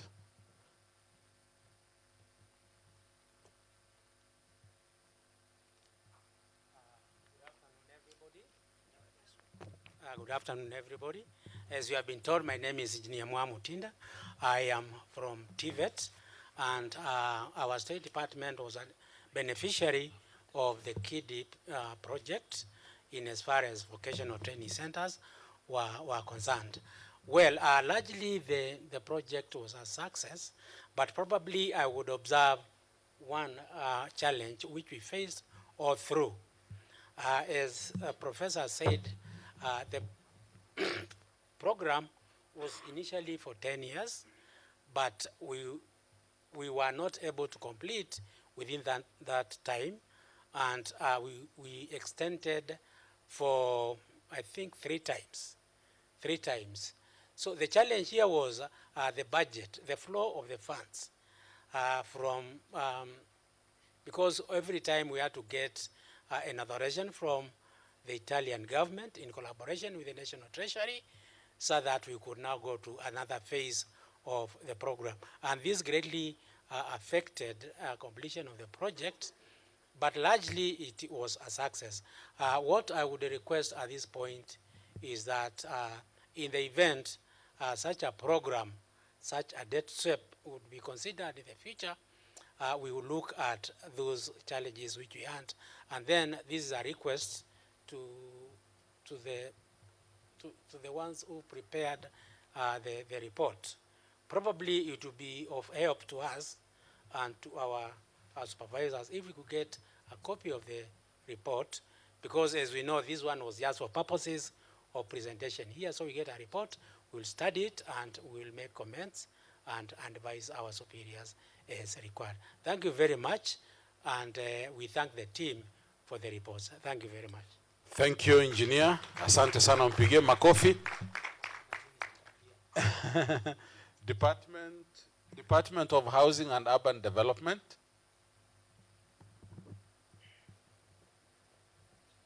Water and sanitation, be ready.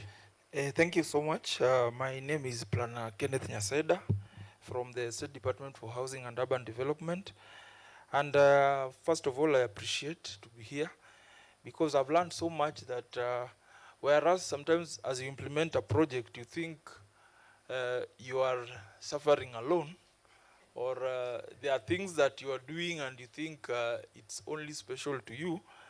I learned that there are some very pertinent processes and methods that you can use to achieve success.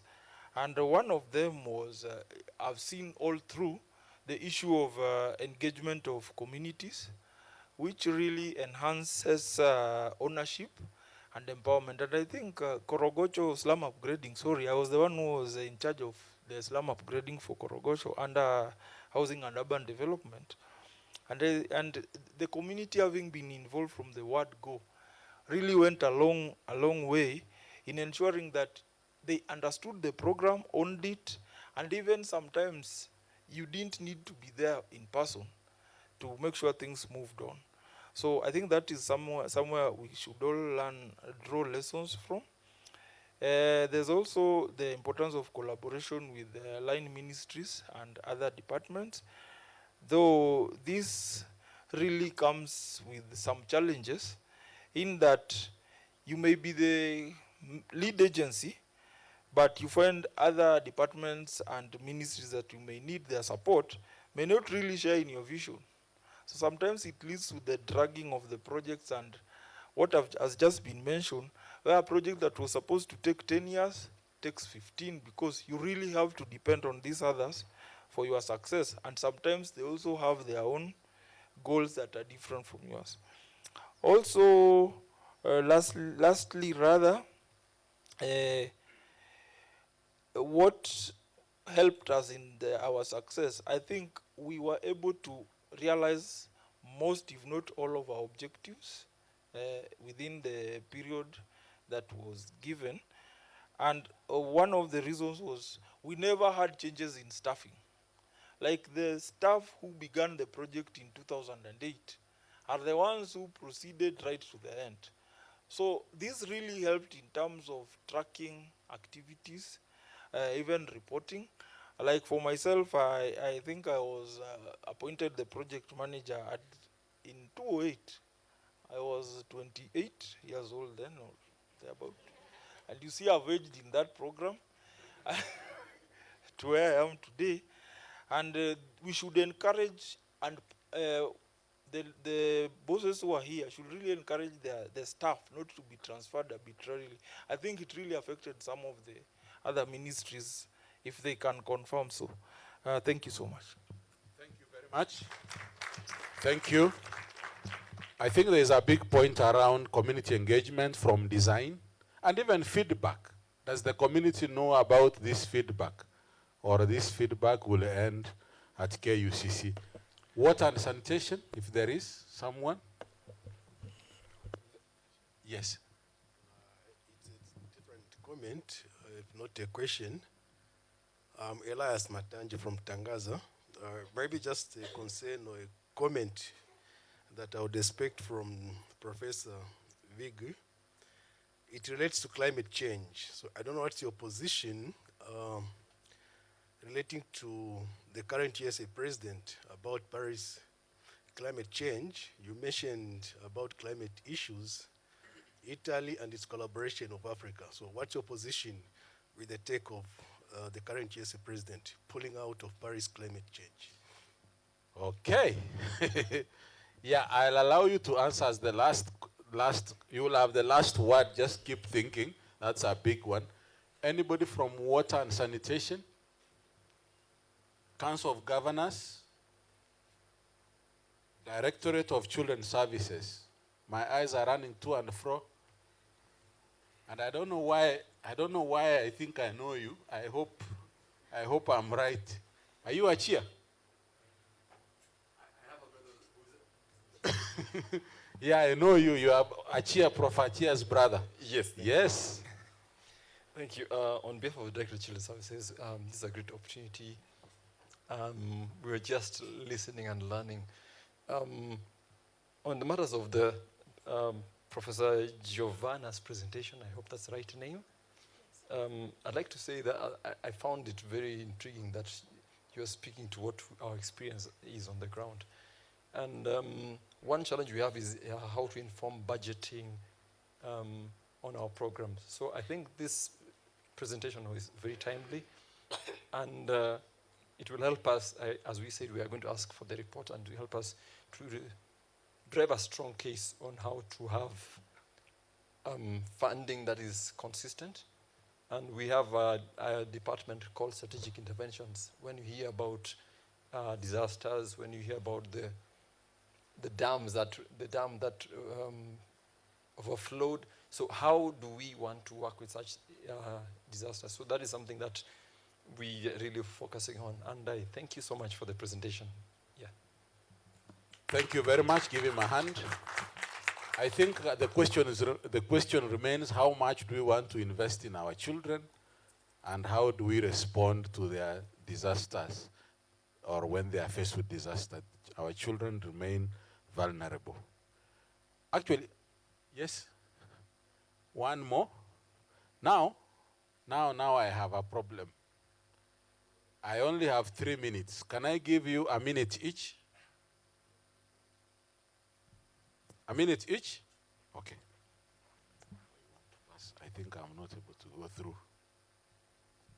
I can give you a minute each so that I close in 3 minutes. So 1 minute, 1 minute, 1 minute. Thank you. Okay, good afternoon. I'm David Barasa from Kenyatta University, a MECOD student, 10th edition. And I have also gotten an opportunity to work as an intern in CASP. So I would just like to comment on the impacts of the Together projects that have been presented to us. They've been good in health, education, and overall human development. Now, my question is that since you've worked close to with the government agencies, have you gotten or have you secured any assurance of the sustainability of this project, even after the exit of CSP, IX, and all the partners? Have you been able to secure any sustainability initiatives, especially from the government? Okay. So there's a sustainability question. I don't know whether you need to secure it, but is there a plan? Thank you and good afternoon. Thank you for the good presentation. My name is Rebecca Meki from the Ministry of Foreign Affairs, and I was a beneficiary while I was an economist at the State Department for Economic Planning. So my question, I think, will relate to what he has just talked about on the issue of sustainability. So going forward, now that you're coming to an end, what do we have going forward? For example, when we were doing the short courses on modeling, we talked with Enrica and Marcela on issues of continuing with the modeling, because modeling is not a course which you can just do within a week and then you start implementing. So going ahead, what do we have for beneficiaries? Thank you. What do we have? Thank you. The last one. Hello, good afternoon, everyone. My name is Prai. I work at Concern Worldwide. Thank you for such an informative presentation. So mine is specifically goes to the presentation around health, where you are majorly highlighting the use of digital transformation tools within the health system. So specifically in the context of rural areas, considering maybe an example of a solution like Sono Mobile, considering the low digital literacy levels within the rural communities, even among the healthcare service providers, what do you think it can imply in terms of the outcomes that will be felt for an equally transformative outcomes among those who are in the rural compared to the urban? And secondary, considering also the sophistication and the upfront cost as well as the maintenance cost of these tools like the Sono mobiles, what do you have in place in terms of strategy, sustainable strategy to build a resilient digital health infrastructure? So, yeah. Big questions. Who is going to take the questions? I think I'm done with the questions. Who is? Yes. We can begin with can I answer the sustainability issue from my side? Then someone can. Okay.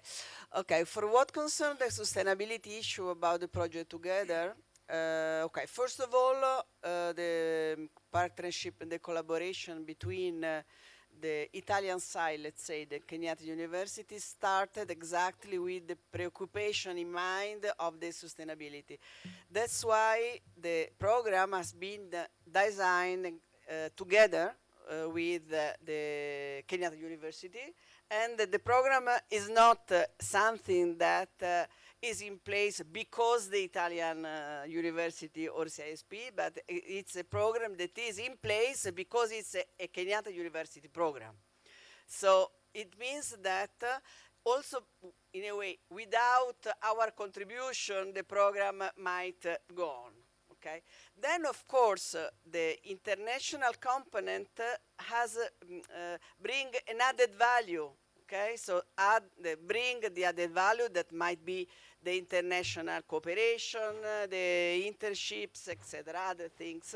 But the program itself is sustainable. Okay, then we all continue working in order to guarantee this added value, okay, according to our effort to design other programs that might be different or similar, but can help all the components to continue being in place. This is my answer. I don't know if Perez probably is the one that is more entitled to answer. Yeah, thank you, Maura. I know we talk a lot, and we are already thinking on how we can build on what we have achieved through this project. This project was a 3-year project. It has to come to a close, but we have to continue to know that we are implementing projects within a program. And therefore, we keep seeking more support so that we can ensure that the seed that has been planted can be watered. At some time, it can be harvested to the benefit of people. So I think on the issue of sustainability, it's upon us in the committee to rethink and see those gaps that you have highlighted and perhaps seek more support and continue with some of the activities while we are bringing in more. Thank you.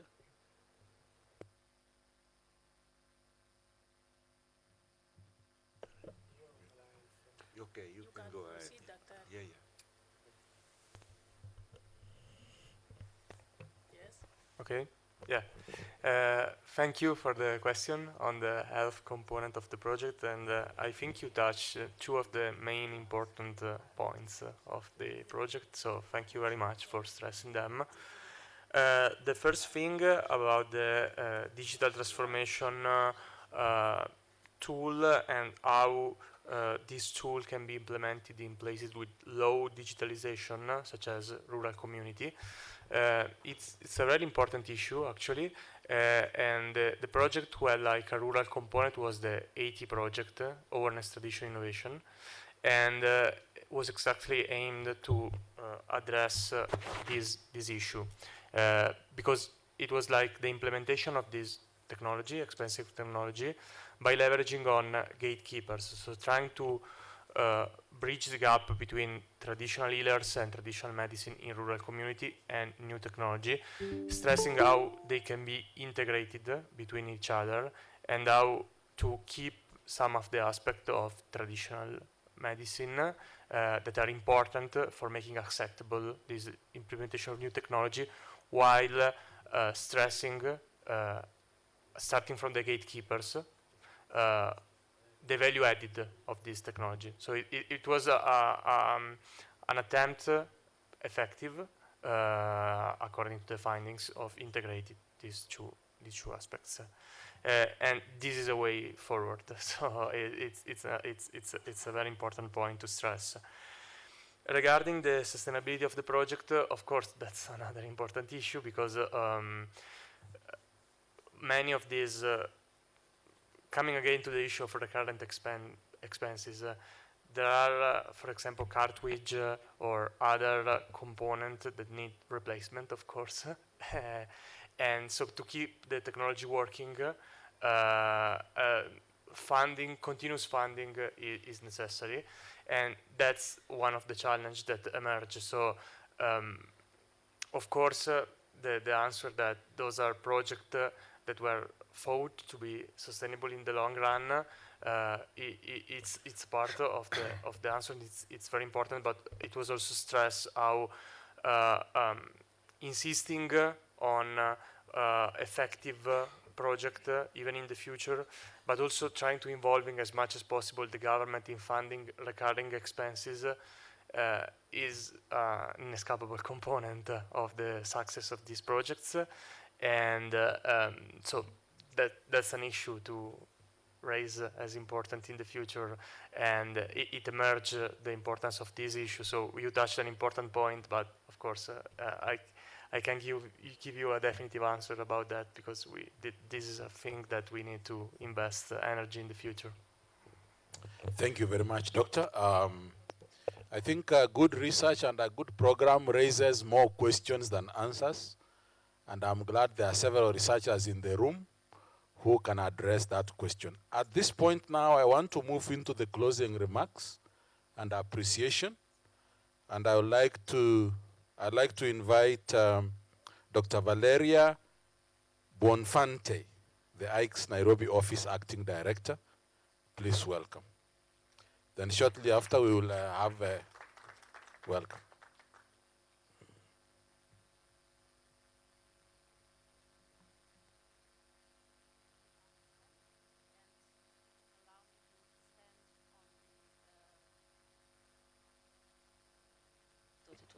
Now it's working, sorry. Good afternoon again, and allow me to stand on the already established protocols. So all protocol observed, I am really the one standing between you and the lunch. So, and the doom of the, the ones providing the closing remark is that many things have already been said, and indeed many interesting things have already been said by the panelists. So I will just echo and reaffirm some of the most important issues and topics from the perspective of the Italian Agency for Development Cooperation, being the donor and the one of the main supporter of this program. And allow me to start from the underscoring the very great value that we place into the partnership with the universities in general, and in this case with the University of Pavia. Of course, universities with their wealth of expertise and knowledge can provide, they are uniquely positioned to provide and contribute to impactful initiatives.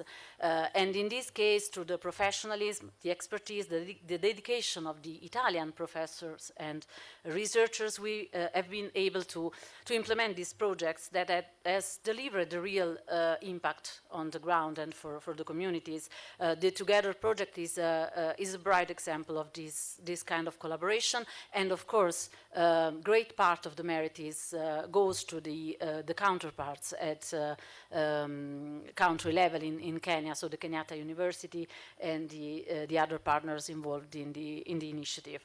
One of the components of this initiative that holds a particular and a special significance for us is the evaluation component that has been largely and vastly explored by the previous panelists, and especially because this evaluation component focused on three different programs supported by the Italian cooperation, provided us with the chance, the occasion to have an assessment of our work of different and several programs applying a very solid methodology.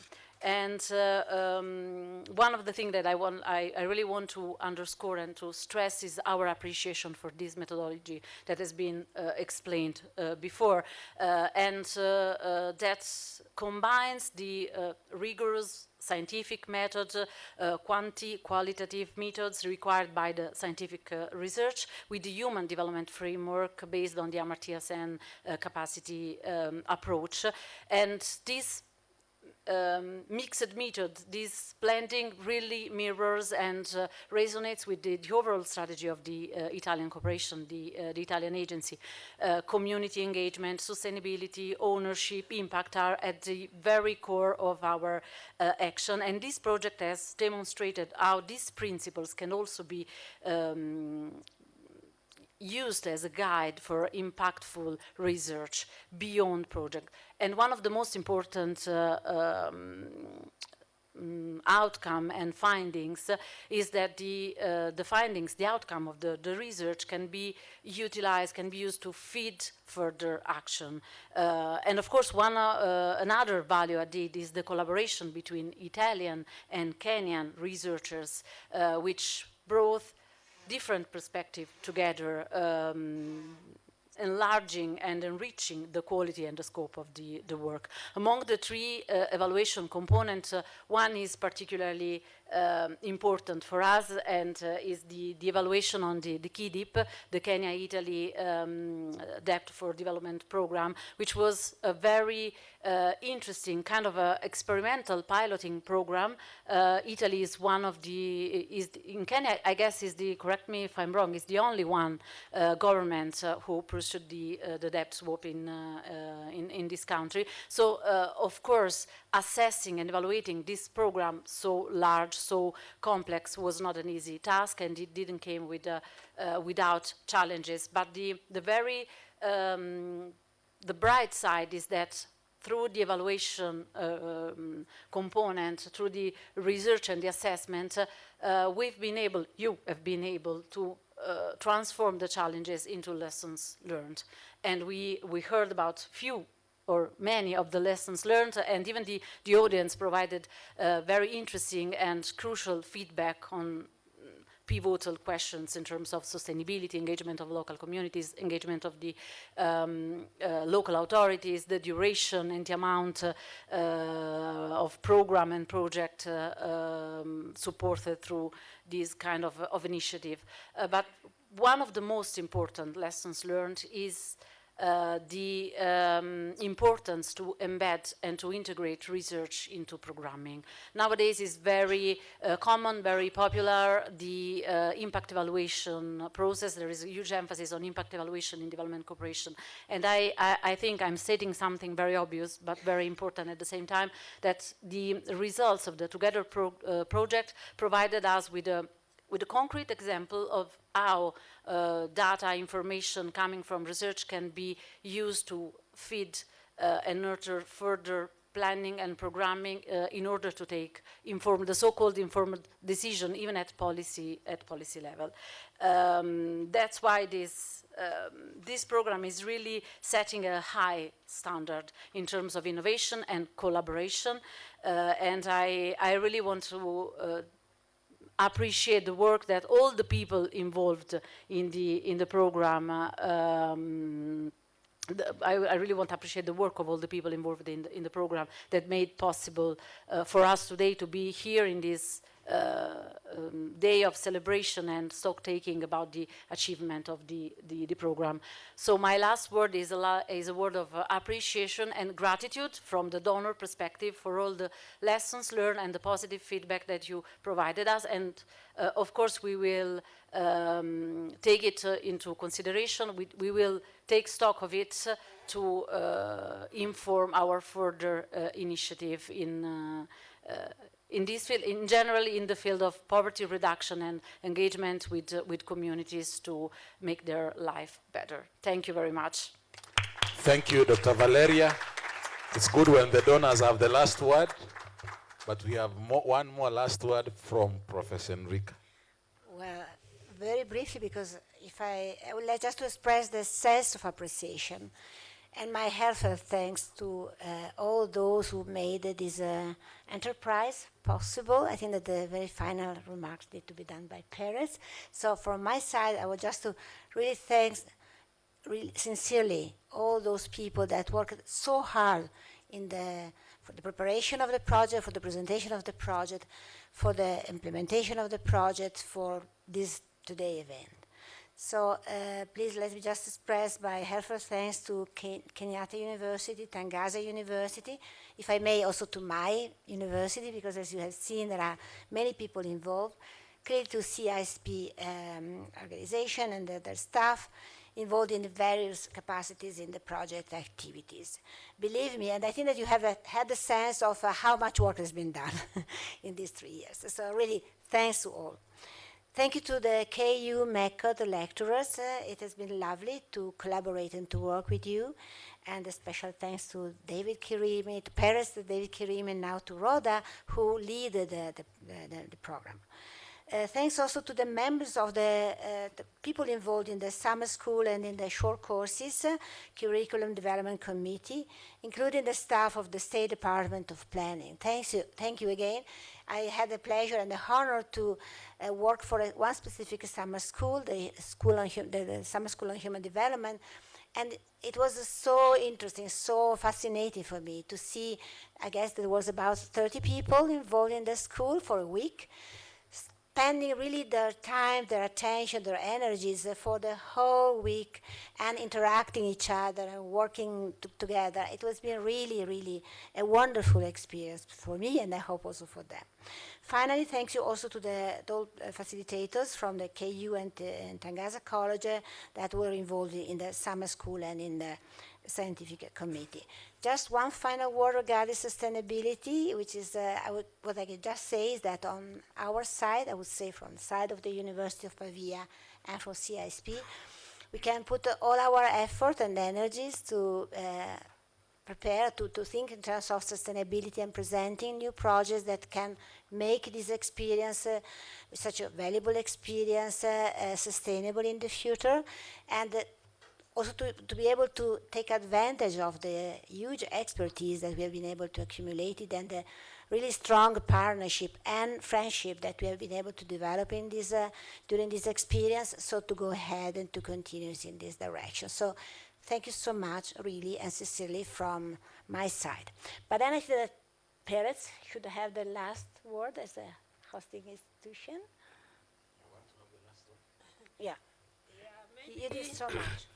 Just to say thank you very much for honoring our invitations. We had 2 centers of invitations from my office and from the office of the project coordinator at CISP, and we thank you for honoring us. I think we have had a very successful seminar, and we hope that in future when we invite you, you can come again. Thank you very much. Thank you. Sorry if I may, I forgot to tell that a certificate of appreciations have been prepared. There is a very long list, so if I'm not going to read all the list of people that will receive this certificate, otherwise instead of having lunch, we'll have a dinner. But yes, soon these certificates will be provided to all of those who have been involved in these initiatives. Thank you a lot. Thank you. Thank you very much. Asante sana. Makofi tafadhali.